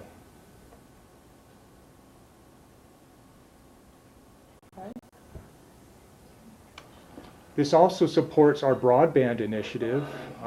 One of the discussions that came up within broadband was doing what was called Meet Me points. It's cost prohibitive, as we all know, to run new fiber into the valley. The plan was to lease already lit fiber, add Meet Me points at key locations, one being Basalt, one being in Aspen, and then connect into our microwave backhaul loop through those points. Going forward, Aspen Ski Co. has indicated that they are planning to add fiber up to Loge and Ajax, so there could be additional paths or Meet Me points going into those facilities as well. So Jeff, in my packet, I have a different chart that goes a little bit further. So for example, Williams, it gets divided into Snowmass, Capitol, and Venado, Woody Creek. You're getting ahead of me there. Okay, I don't have some of these slides. Is the thing. Yeah, so this was... He just keeps adding more pictures to the same slide. This slide is... what you have is the full one slide. Right, I'm kind of building the picture as we go along. Jeff, why is the ski company putting in fiber? Mainly for it's primarily in support of all the broadband requirements that they have from visitors. So they're doing it as a service to their customers. Yes, to their customers. And for their own businesses. So for example, the Sun Deck doesn't have point of sale, which I guess requires a high fiber connection, and so it's running on a different one. So they're trying to improve their own operations and then also provide a service to the customers. And so are they asking us to partner with them, or are we just going to ask them to sell us some of this? We've been in communications the entire time through the broadband project to see what elements of their infrastructure we can leverage and where we have opportunities for partnering. So we've been discussing they're going to move forward regardless with their fiber build, and so then we're looking at, as we move forward with the broadband project, what elements, in particular with Loge and Ajax, can we start to leverage that can further our network. I'm sorry. So the advantage to them is that they'll be able to use our system also. Is that what? They are moving forward regardless. Regardless. Yeah. And so the advantage to them is if that we move forward. So Ajax, they're doing. Loge could be a few years out. The advantage is if we partner, we might be able to move forward quicker with different models, or not different models, with different partners to make fiber to Loge, for example, sooner than what time frame they might be looking at. And when they say fiber, are they talking about trenching and putting fiber in? How are they getting fiber rod poles? It's on the ski lifts. So all ski lifts that are built actually have fiber in them for ski lift operations, and then Ski Co is then adding additional rings of fiber to the ski lifts for their own operations. So it'll be suspended. Yep, it actually sits Suspended in the wire. yep Or suspended in the fiber. existing ski lifts. Interesting. That's what I was going to ask. Was it underground, or are they going to run it on the towers? Okay. Any other questions at this point? Well, keep going. Okay. So here was the final one, George. So then to build on top of this network, the plan is to support broadband going forward with relay towers. And these relay towers would be in the valley. And that's how we would get broadband communications into some of these drainages, Maroon, Castle, Lanedo, Woody, Snowmass, Capitol. And this chart shows you all the, basically the tie-in points. Crown hitting Sopris, Emma, and so on. McClure with Marble, Elephant with Redstone. So this is kind of the final emphasis or bullet here, is that this architecture puts Pitkin County well into the 21st century in terms of communications. Okay. One second, George.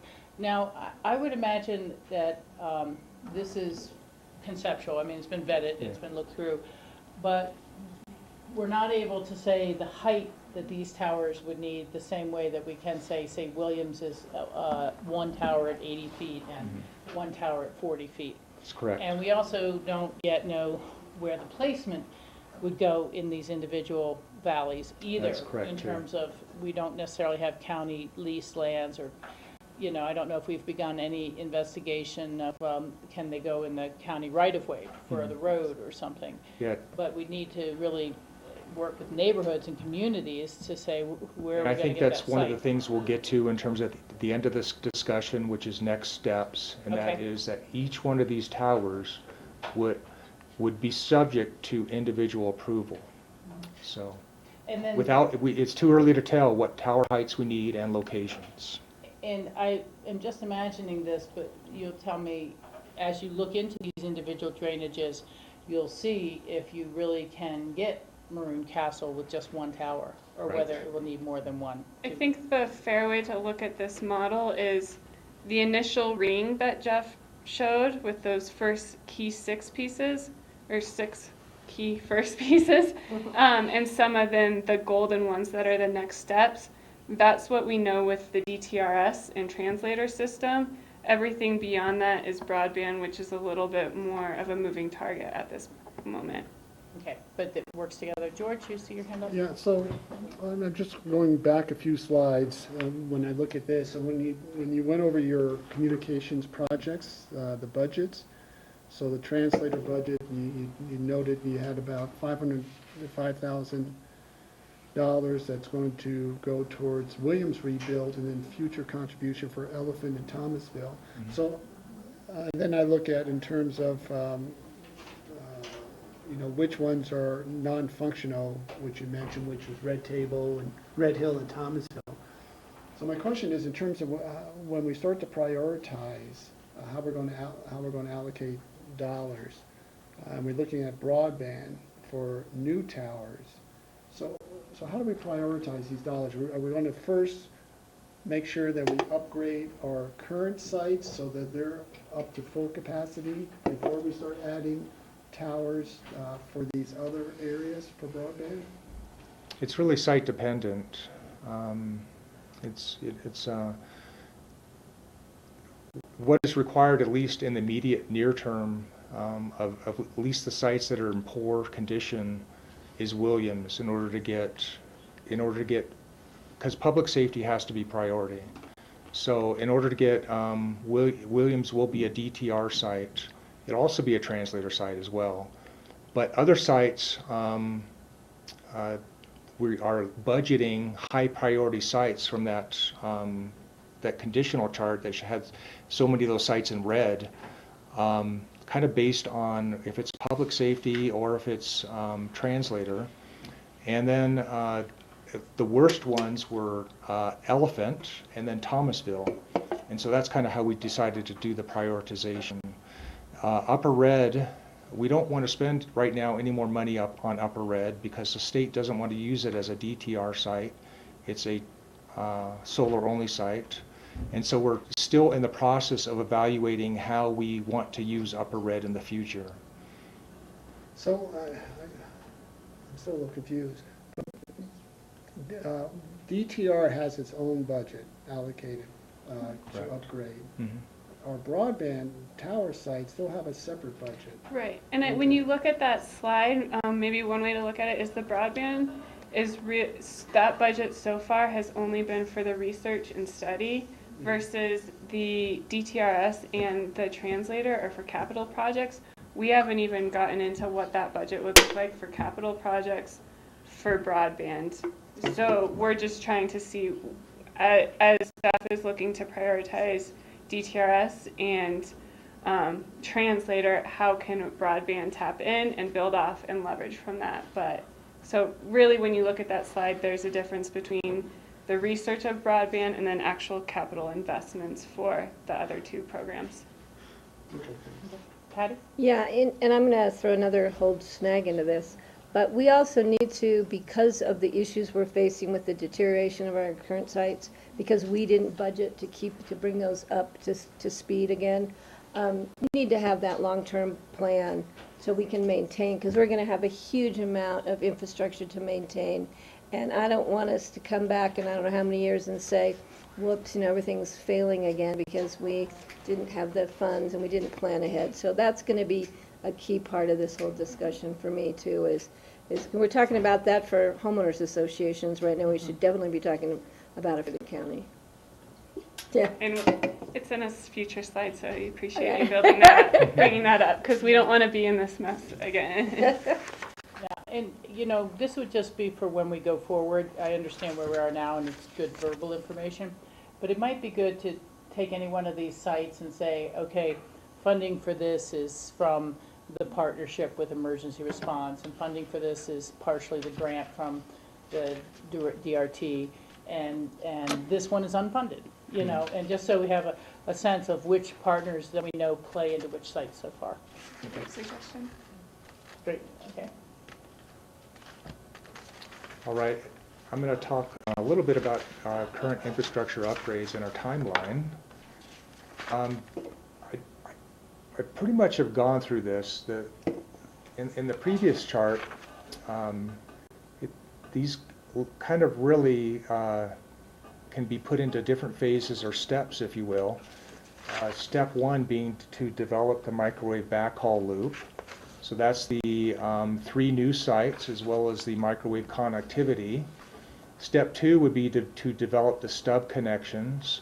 And then step 3, which is, like Kara was saying, is a little more ambiguous right now, would be to add the broadband relay towers.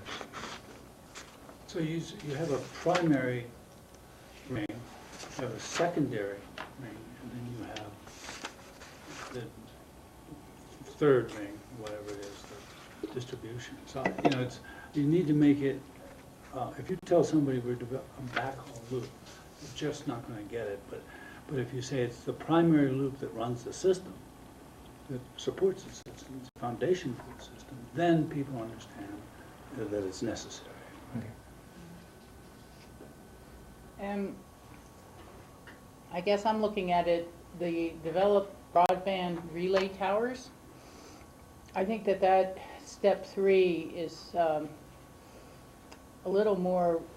should be a little more parallel tracks with some of the other steps, because it could take a significant amount of time after identifying, okay, which stretch of the road along this area needs to have a tower, research the title, the property easements, develop a plan to put it in place. And so I don't want to overload it or do anything too prematurely, but at some points of this would be good to have some parallel tracks going, so once that really is in place, these tower locations don't take us another 2 years after that to get approval as we move forward. Yeah, I probably misspoke in terms of phases. When I say steps, for instance, step 1 and step 2, there is some parallel tracks with both of these right now. So. Yeah. So if you use, let's say you use Thomasville as an example. So Thomasville right now, it's non-functional, right? This site, the translator site. It's functional, yes. It's functional, but it's poor. It's in poor shape, the Poor facility, shape. yes. And so that's a stub connection. Yes. And for that to be viable, you have to upgrade that into a usable site.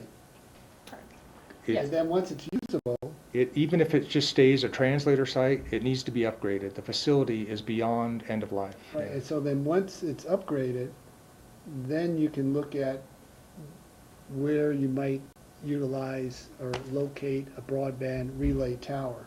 Correct. So it is some stages. I understand what Rachel's saying. It'd be good to understand where, for, let's say Thomasville, the frying pan, where that tower might eventually be located. But then I think there's an anticipation because of all the press we've gotten and all the discussions we've had, that broadband is like, it's coming next week. And they don't really understand, and I didn't really understand, frankly, in terms of what has to happen in terms of the process for broadband to be available into some of these outlying valleys. Right. And some of it is concurrent parallel paths, because for some houses, once Thomasville is, to use the Thomasville example, once Thomasville is upgraded, maybe 3 houses then can actually get service. Maybe, 15 houses can get service. We don't know that. So some of these steps or some of these sites within step 1 or step 2 might provide service. But when we are talking about, broadband implementation, we're saying, when is it getting out to as much of those 2,500 homes as possible? Some houses might see some quicker or slower, so. But wouldn't that depend on having a provider willing to go up there for those 3 houses? Yes. Which probably isn't going to happen. So somehow we have to Work on that. be in cahoots with the Incentivize, provider that's a good to word. help incentivize them to go into these lower density population areas. Absolutely. They could be a nonprofit organization. Supplies themselves. Okay. Any more questions on that one? So do you, excuse me, Please, Rachel, Michael. but do you have to have those towers in place to know who you can serve? In other words, there has to be a signal there to then explore what the possibilities of distributing that signal are? Or can you do it on a theoretical basis? I'll let what So- little I know is that it. So what depends for the broadband phase 2 study is they actually looked at, what they did is, what they do coverage analysis. So they, for a particular tower, a particular location, they say how many homes can we hit? And one of the things that they did is, without doing any of these smaller relay towers, we can put wireless broadband within some of our existing tower infrastructure, so that we can provide broadband to the community in a limited amount. And I think some of those coverage maps were actually presented to you a couple weeks ago. But you'll see that we could go back and certainly look at some of those coverage maps, but you'll see that within our existing tower infrastructure, we kind of get a very small footprint, but we really need to add these relay towers in order to increase that footprint. And but yeah, our existing tower infrastructure, it's not an all or nothing scenario. It's some homes with our existing tower infrastructure, and then most of the homes with the relay towers. And I guess I want to get back to a question I kind of heard in between the lines here. But say we have the towers up to go from Lodge to Maroon Castle. A service provider like a Comcast or someone else needs to agree to then use that cable and even bother to hook people up. So we could put in towers and they could say, oh, we got 65 people, that's not enough, we're not. We won't put in or apply to even install any towers until, I think what we're talking about is probably going out to ask different providers, if we had these towers, would you come? So not we'll build it and they'll come, but we want to make sure we're having those conversations with a variety of providers that we know may be interested, to see what level of interest and equipment and infrastructure they need to serve on, say, Lodge and Maroon Castle. Okay, because that. So would we have a contract prior to investing in towers with the provider? Assuming those conversations move along smoothly, would we actually have to have a contract, or just sort of take their word, yeah, we may be interested, but down the line, you never quite know? Different communities have done different models. I think as we start having those conversations, that's a piece to then come back to you and kind of get a sense of what level of commitment do you want to have? Do you leave it open, or some communities have used a network provider that then has those conversations. So that's part of the piece that we're looking at, is how do we formalize those commitments of what we're hearing rather than just verbal agreements. Yeah, I think that's a good one to bring to the attorney's office early, so that they can start working on those potential contracts, or see what other communities' contracts are in place. It just also strikes me at a certain point of asking some of those providers, are they interested in investing in any of the towers? And which ones would be most likely that they would be somewhat interested in investing in and moving them forward more quickly. Absolutely. Okay. Other questions at this point, Michael? Well, the problem with that scenario is I don't want Comcast to run the show. Yeah. Comcast won't go into those drainages. But I don't want anyone to run the show for us. I think we've learned our lesson with franchise agreements, that they don't really work for the populace. They only work for the provider. So, and I want this system to work for the consumer, not the provider. And so I don't know what that model is, but I know that many of those companies are not friendly to the consumer. No, I understand what you're saying, Michael. I think we're running into, a chicken and egg thing at some level, where it doesn't matter how many towers we put up if those folks who are service providers are not willing to then contract with us and use them and provide that service, because we've said long and hard we're not interested in becoming an internet provider. And so that's one element, and then the other element is really we don't have a real timeline associated with this plan, and I understand why.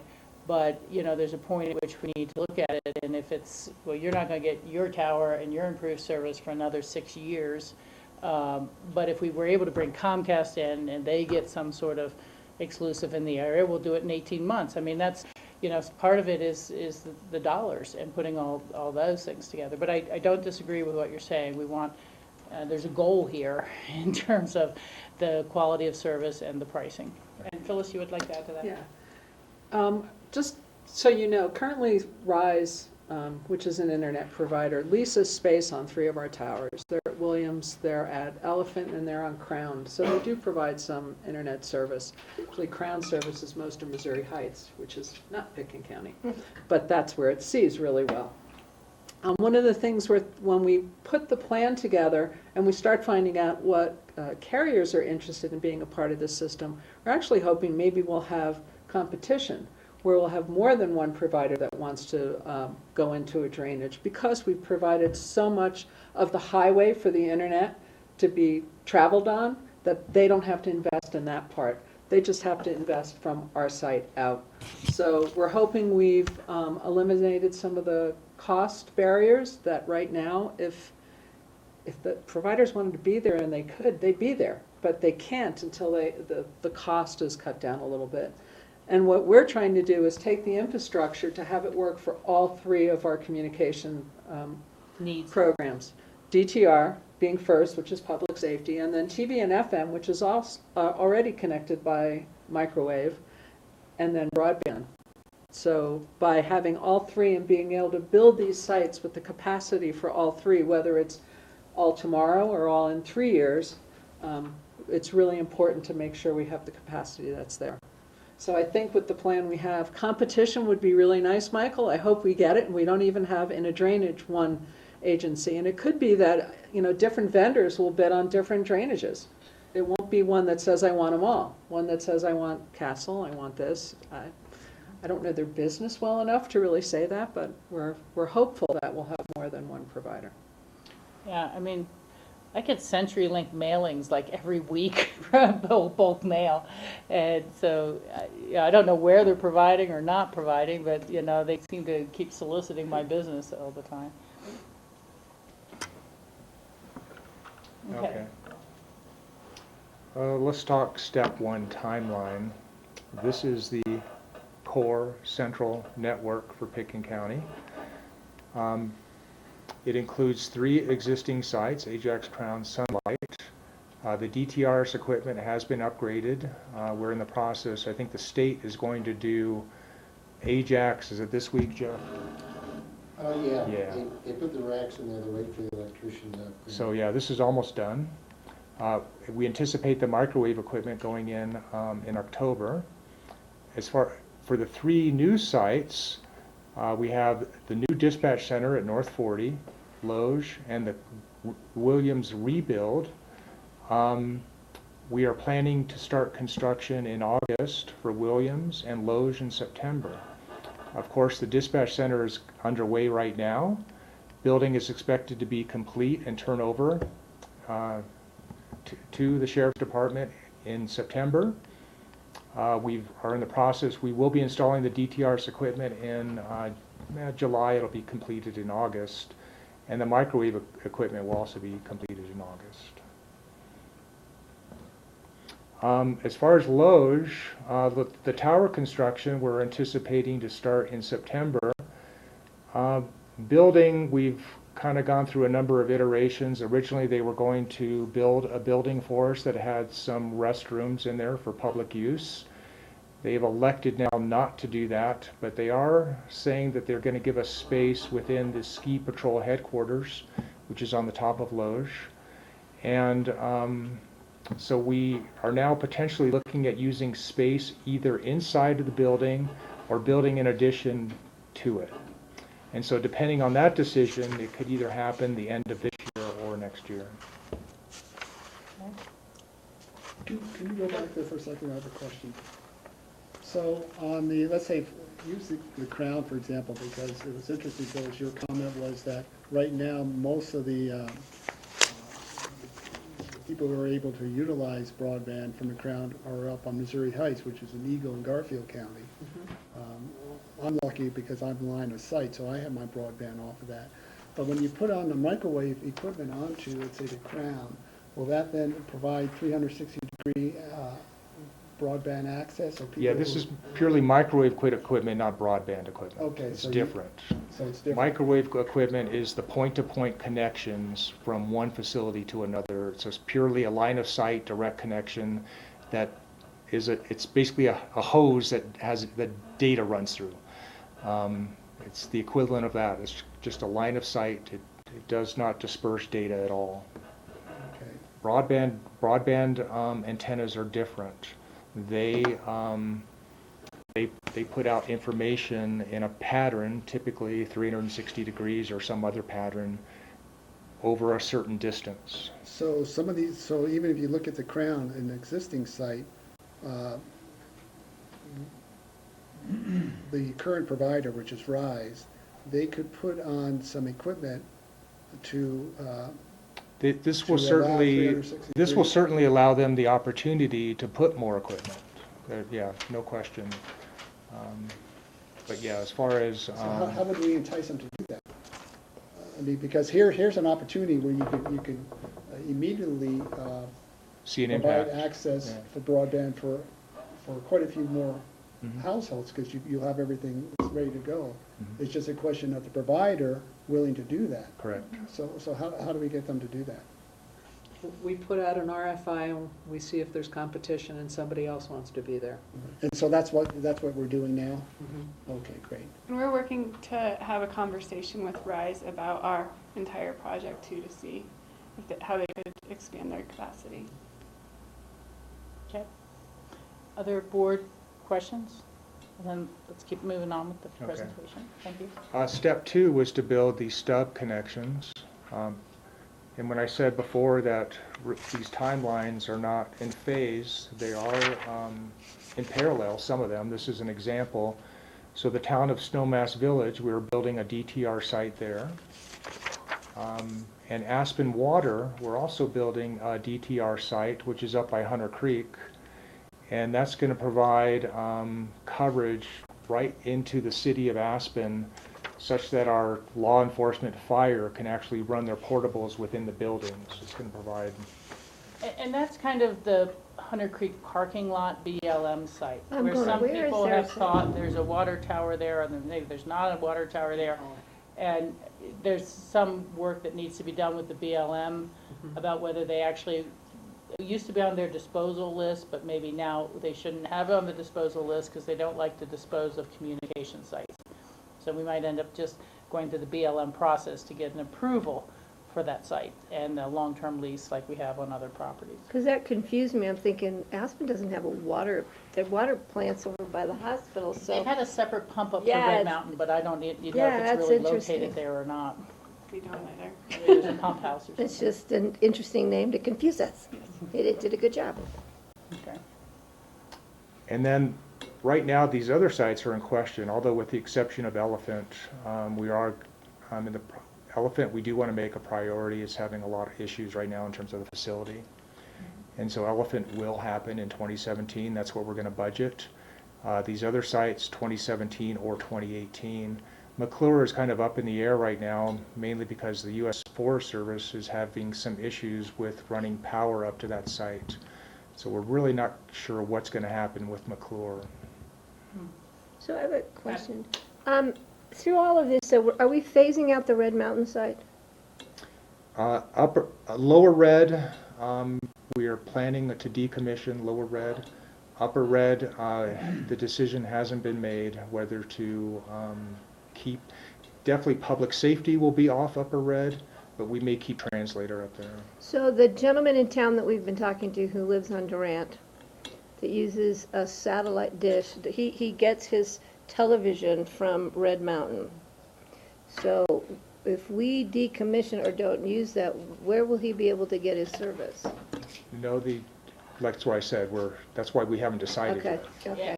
And he said we'd probably keep the translator service even if Yeah, it's not the but broadband. it's a hard or site to police. maintain up there because of its access and power Yeah. issues. And the other, Jeff Geltz was just telling me about this earlier, the added advantage of keeping Upper Red is it still provides microwave connectivity into sites that we can't get to. And so that's why I say it's in question, whether we really want to decommission that site or not. Because if we decommission, what other option would that gentleman have?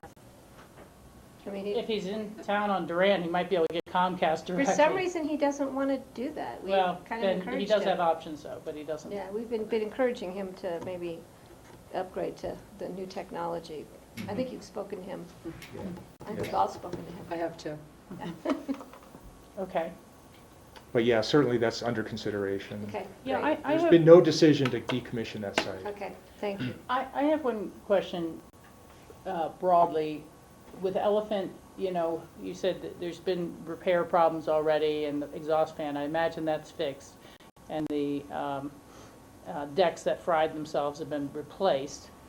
You call them decks or what do you call them? That's TV. The racks. The The racks. racks. The translators, yeah. Yeah, have been replaced.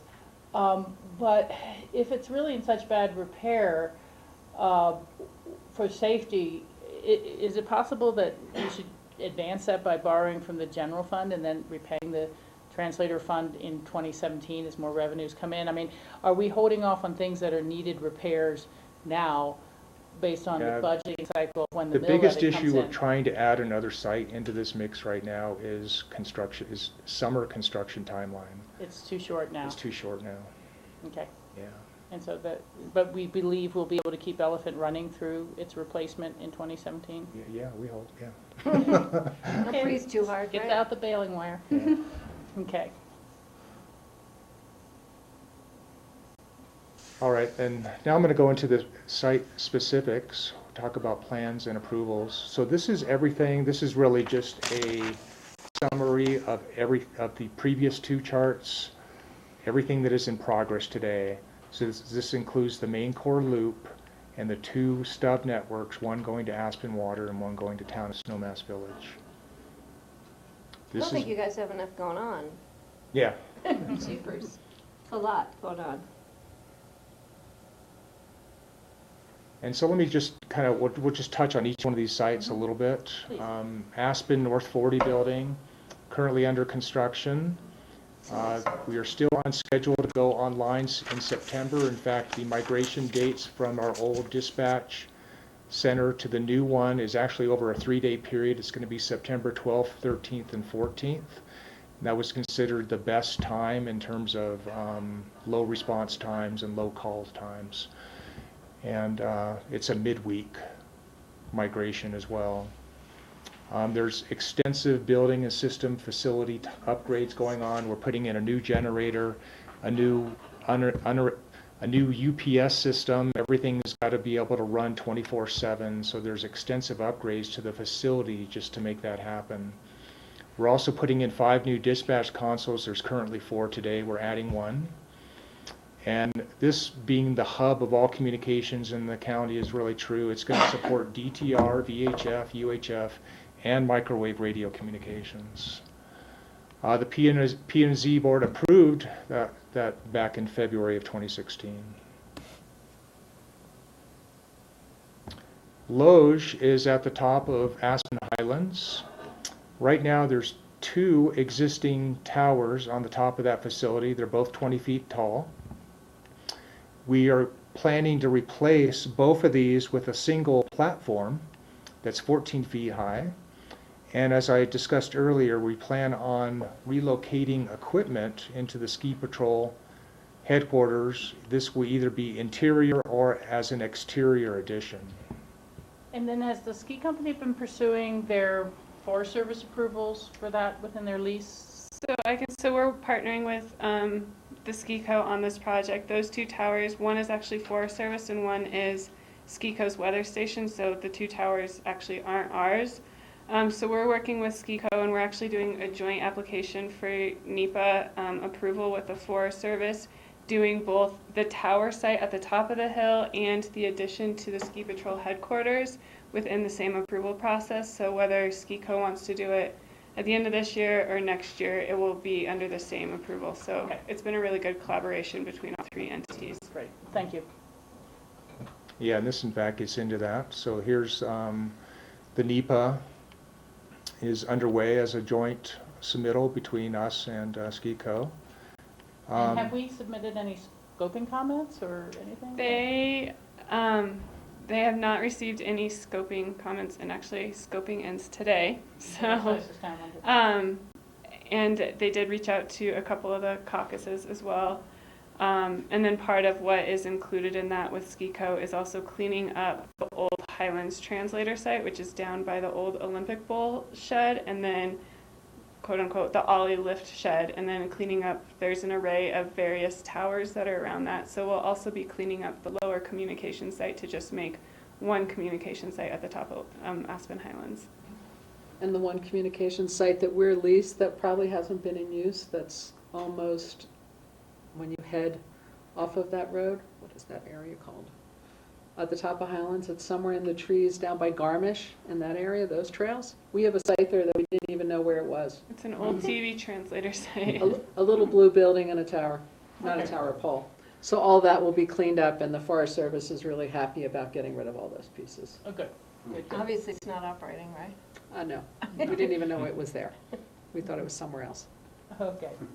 For this site, we also have to complete an FAA non-hazards. It turns out that this site and Williams are within the boundary of the airport that kicks off a non-hazards determination study. We don't anticipate any problems with this site, but it's something we still have to do. We've also submitted our land use application. The P&Z board review is actually scheduled for July 19th for our location and extent. Tower construction, we anticipate starting right at the end of August, early September, assuming we get approvals. And then building construction, again, it's really dependent on Aspen Ski Co and the use of the patrol headquarters. And this is a mock-up or conceptual diagram of what the tower would look like. It measures 8 by 10 feet wide. It's a standing platform that's going to have poles on 4 ends where we can mount antennas and microwave dishes.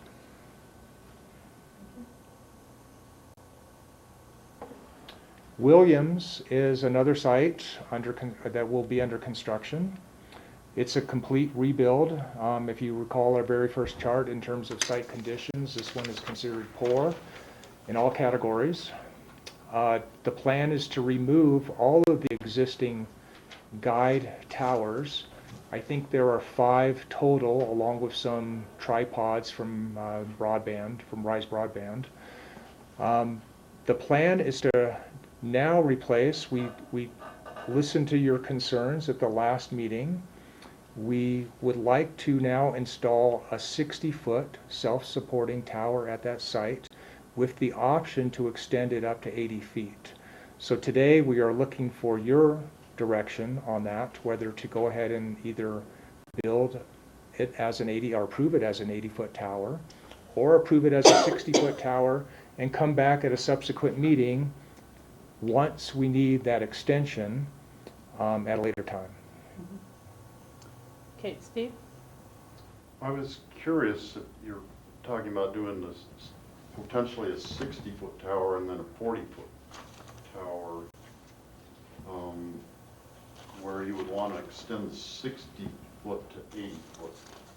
Could you get the same benefit by making 2 60-foot towers? We or can. do you need that extra 20 feet of height? We cannot.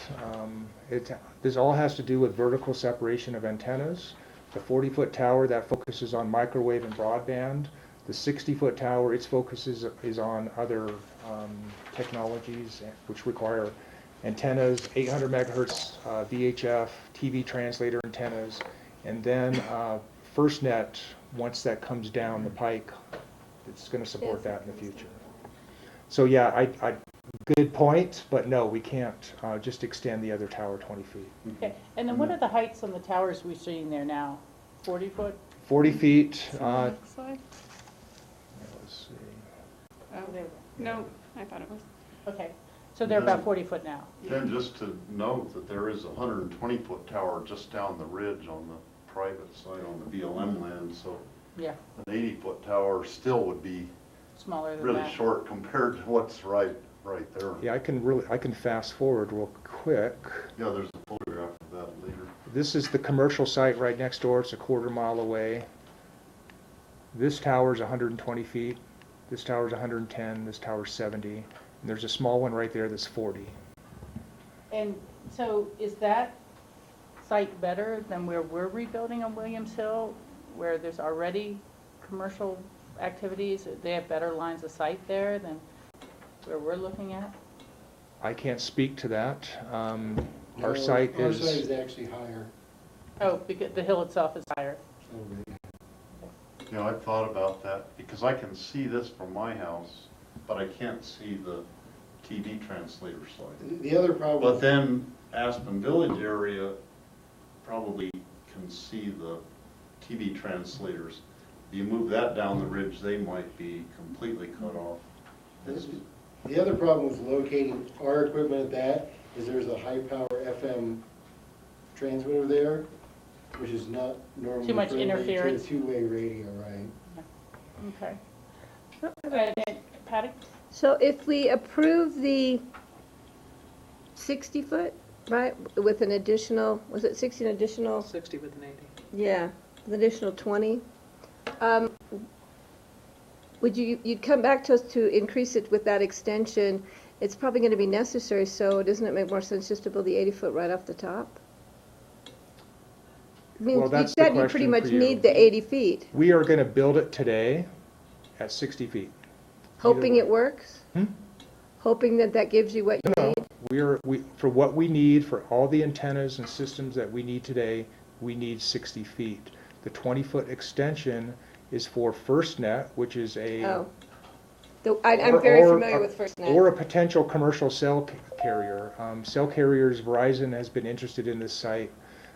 So if we were to add any type of commercial cell or FirstNet, we need this 20-foot extension. That's just for cellular. Or FirstNet. Or FirstNet. What's FirstNet?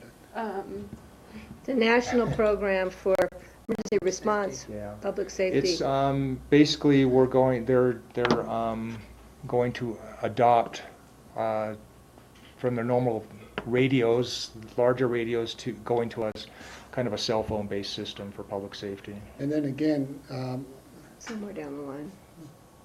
to eventually utilize these towers for broadband, provider would just add on their antennas, but they don't need to go up to 80 feet, or would they? They will, yes. Broadband Well, would. broadband, no, broadband is, our plan is this tower, tower number 2 at 40 feet, will support all our microwave and broadband equipment. Okay, Tower 1 will support all other frequencies. okay, thanks. You need to go. Okay, Just- and, go ahead, please. Just quickie, Jeff, I know you're presenting at Snowmass today? What time is it And is now? it 3:35? Okay, yeah. Yeah, because just- getting out of town, traffic's been pretty bad. Well, let me just say, though, Yeah. knowing the speed that FirstNet is traveling, which is not very fast, and it's still kind of unknown, from what my understanding is, it's been tried in some counties here in Colorado that got funding, maybe Alamosa or somewhere down that. Adams County. So I think we should just go ahead with the 60-foot with that, just like you presented with the 20-foot extension somewhere down the line if needed. Yeah, so I was going to ask, that is the direction, you know, we don't make decisions at a meeting like this, but would the direction be to prepare an application for us to look at in the future that would be approving potentially an 80-foot envelope with a 60-foot construction threshold at this point? Okay. And so, board, That's the direction that I think we need to be looking at. okay, and Steve, you're nodding yes? Yeah, I'd be totally in favor. George and Michael, this is kind of, Can I ask you a question? please. And I can cover for Jeff, so don't feel rushed to make this, Yeah, I- give Get up us there, the though. direction. Get this done. Thank you, thank you all. Got your disc with Thank you, you, your that was memory great. stick you need, everything? Okay, Have fun. Michael? So, the picture we had of the tower was not, This one? wasn't a pole, it's not a pole, it's an actual constructed tower, is that right? Correct. So it's much larger than the poles that are up there now. So Loge is a But I'm full, talking about when you said, right, for Williams. Williams is it's still gonna be a small, the latticed tower, kind of like what you saw in the commercial and they're one. not there now. Correct, Okay, so this is a different construction. yes.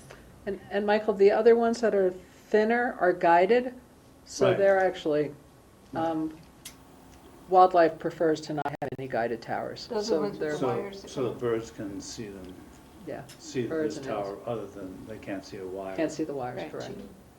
Just curiosity, to add a 20-foot extension, do they have to lower the 60-foot tower down? Or No, can you have somehow to be hoist it designed up there To and? sit on top. I mean, you can construct the tower without the official top. You may put a different top and have to take the top off, but.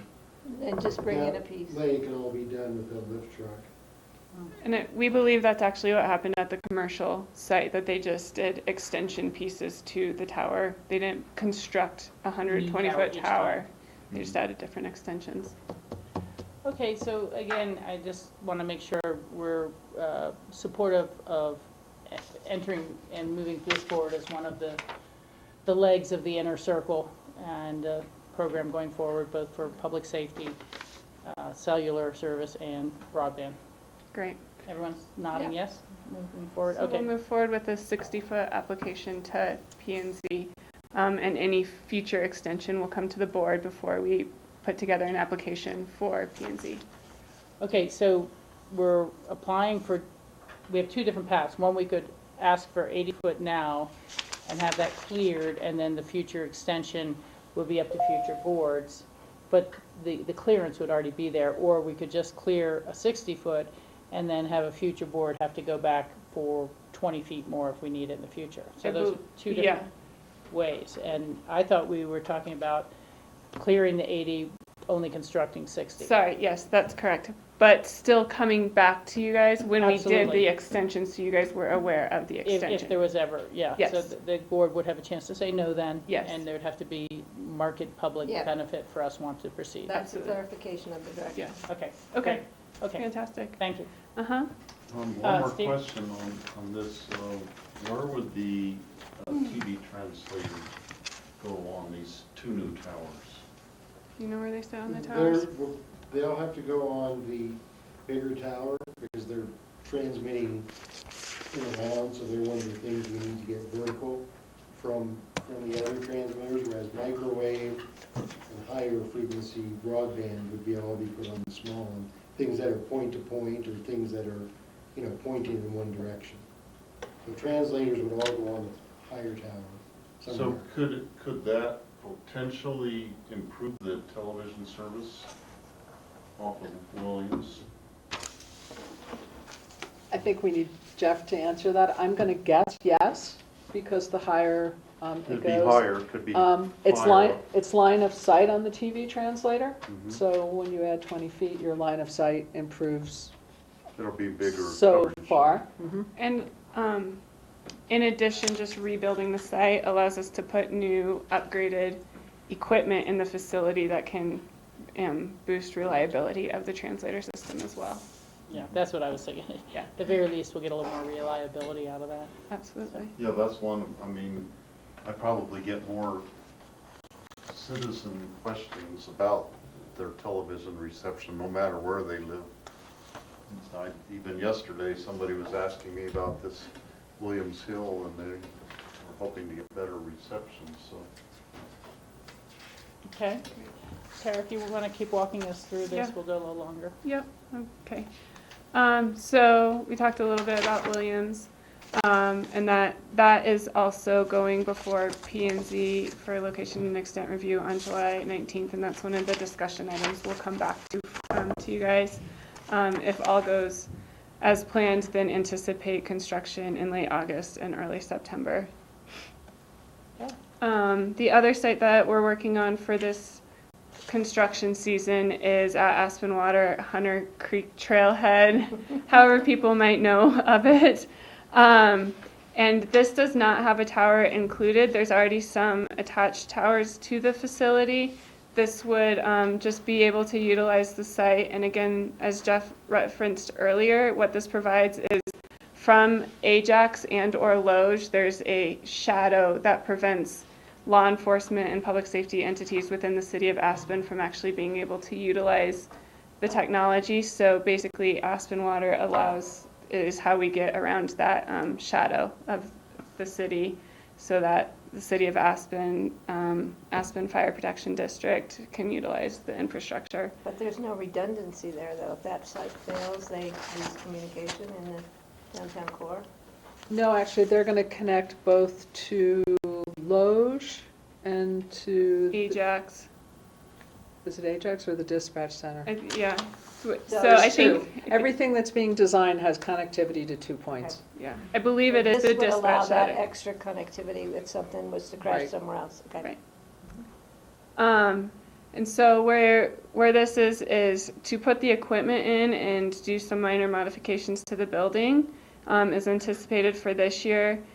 If we do we're looking at putting on a microwave dish to this facility, that will require a location and extent review, and we're working on what that process will look like after we figure out how the lease and the IGA with BLM in the city goes. So that will go through the process as well, once we determine the key ownership pieces. Jeff just ran off to Town of Snowmass Village.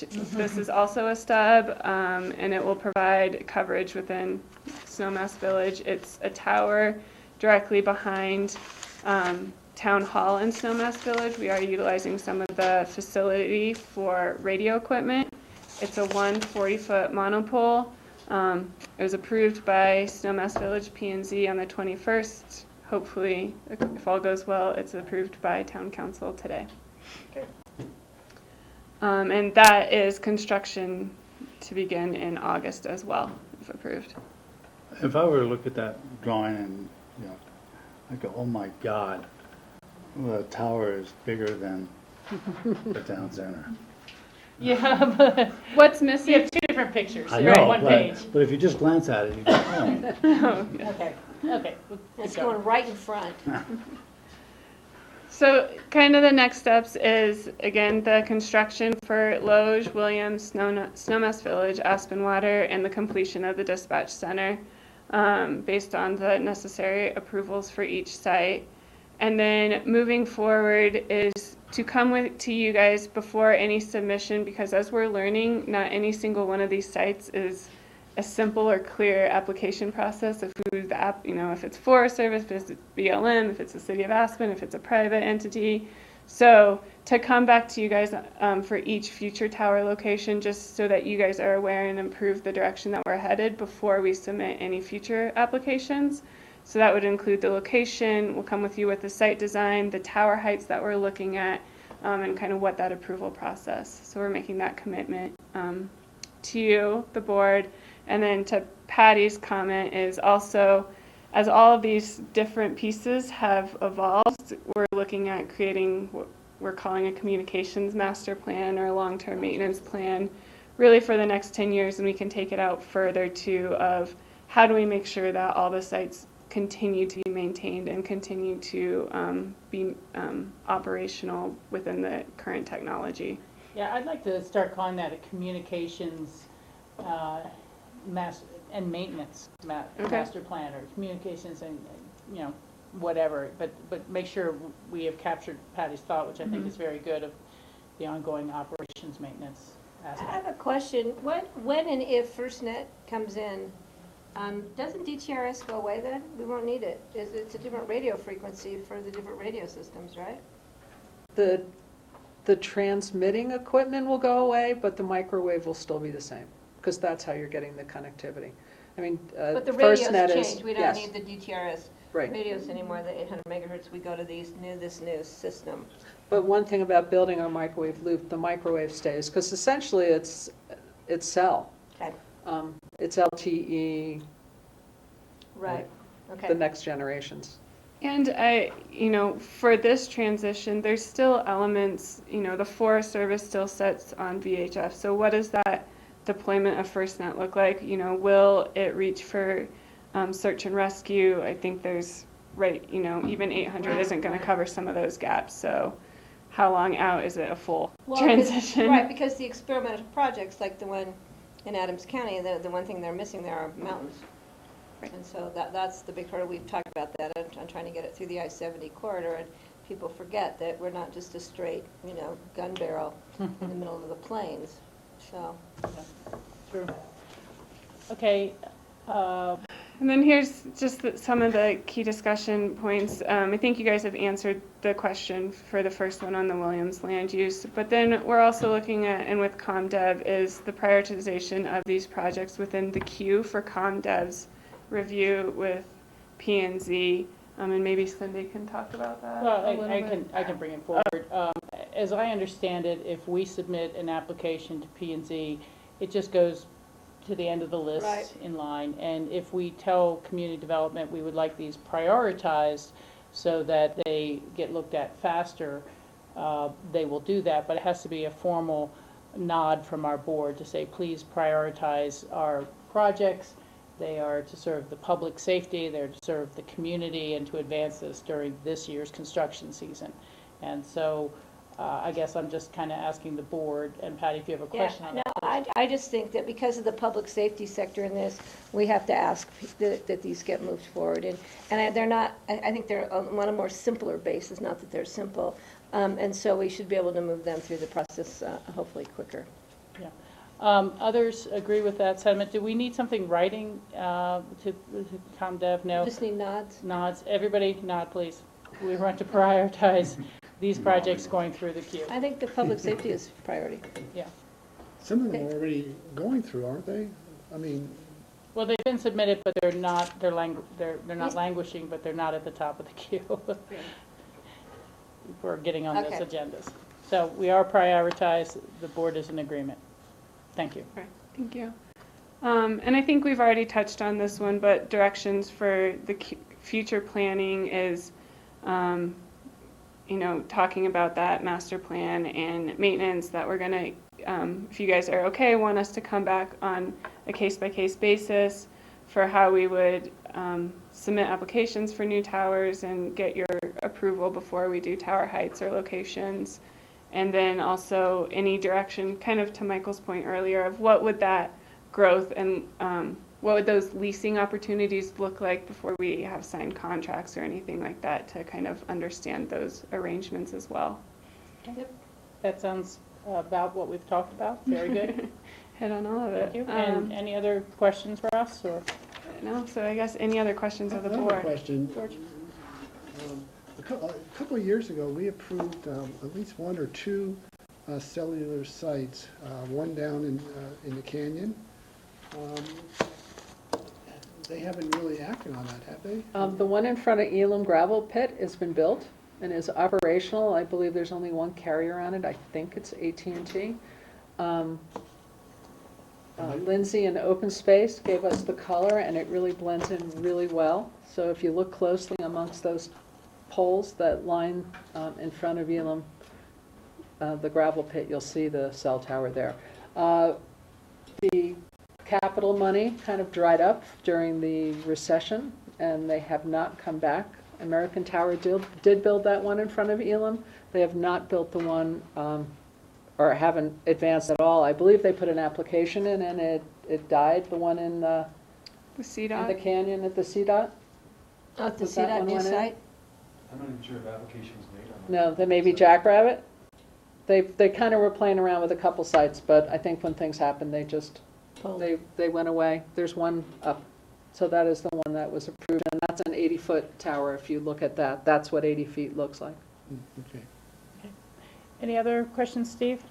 You know, how is the map shows connecting the North 40 Fire Station to the Snowmass Village Town Hall, but then on another map it shows a microwave link to Loge and then Burnt Mountain and then to Which, let me make the sure I can. Town Hall. And it mentions a T1 link. Is that a landline, kind of a buried Yeah, thing? That's a leased line from CenturyLink. Okay. That's what that is. And that's what would be doing immediately. Right. Right. And then maybe eventually doing the microwave from Loge to Burnt Mountain. Correct. And that's the secondary plan for Aspen Water too, depending on how that, how long that takes. We could just lease a T1 line because CenturyLink does provide service up there. So you need connectivity some way. Microwave, we're in control of it. T1 just costs money and you pay your monthly fee. Be creative. Okay. Great All right. information. Is there any other questions or anything else? I think that, One quick, this project's moving along. Would you like us to come back at some point and give you, maybe once a month, give you an update on where we are and what we're doing? So that you can be aware? It's going to take me at least 3 or 4 more presentations for me to understand this.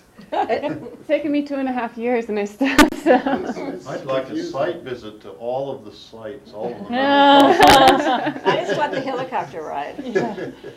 okay, well, I think we're steadily moving forward and getting some progress made. I agree with the updates. You know, I don't want to make it a hard, fast, every month if we don't have anything new to report, but, you know, more than just quarterly or twice a year. I think as we're going through the construction season, once November hits, there's probably not much going on. Right. or it might be Construction more will when be we over. start planning for next year too. Right. Yeah, as often as we need time to both keep us informed and give you the answers you need. Great. Okay, great. Is there a motion to adjourn the meeting? It's a work session, but I'll move. Okay. Any other second? Thank Okay. you. We're adjourned. Thank you very much, Mike, Grassroots can I talk to you TV. for a sec? And Cindy, let me catch you for a second. Just an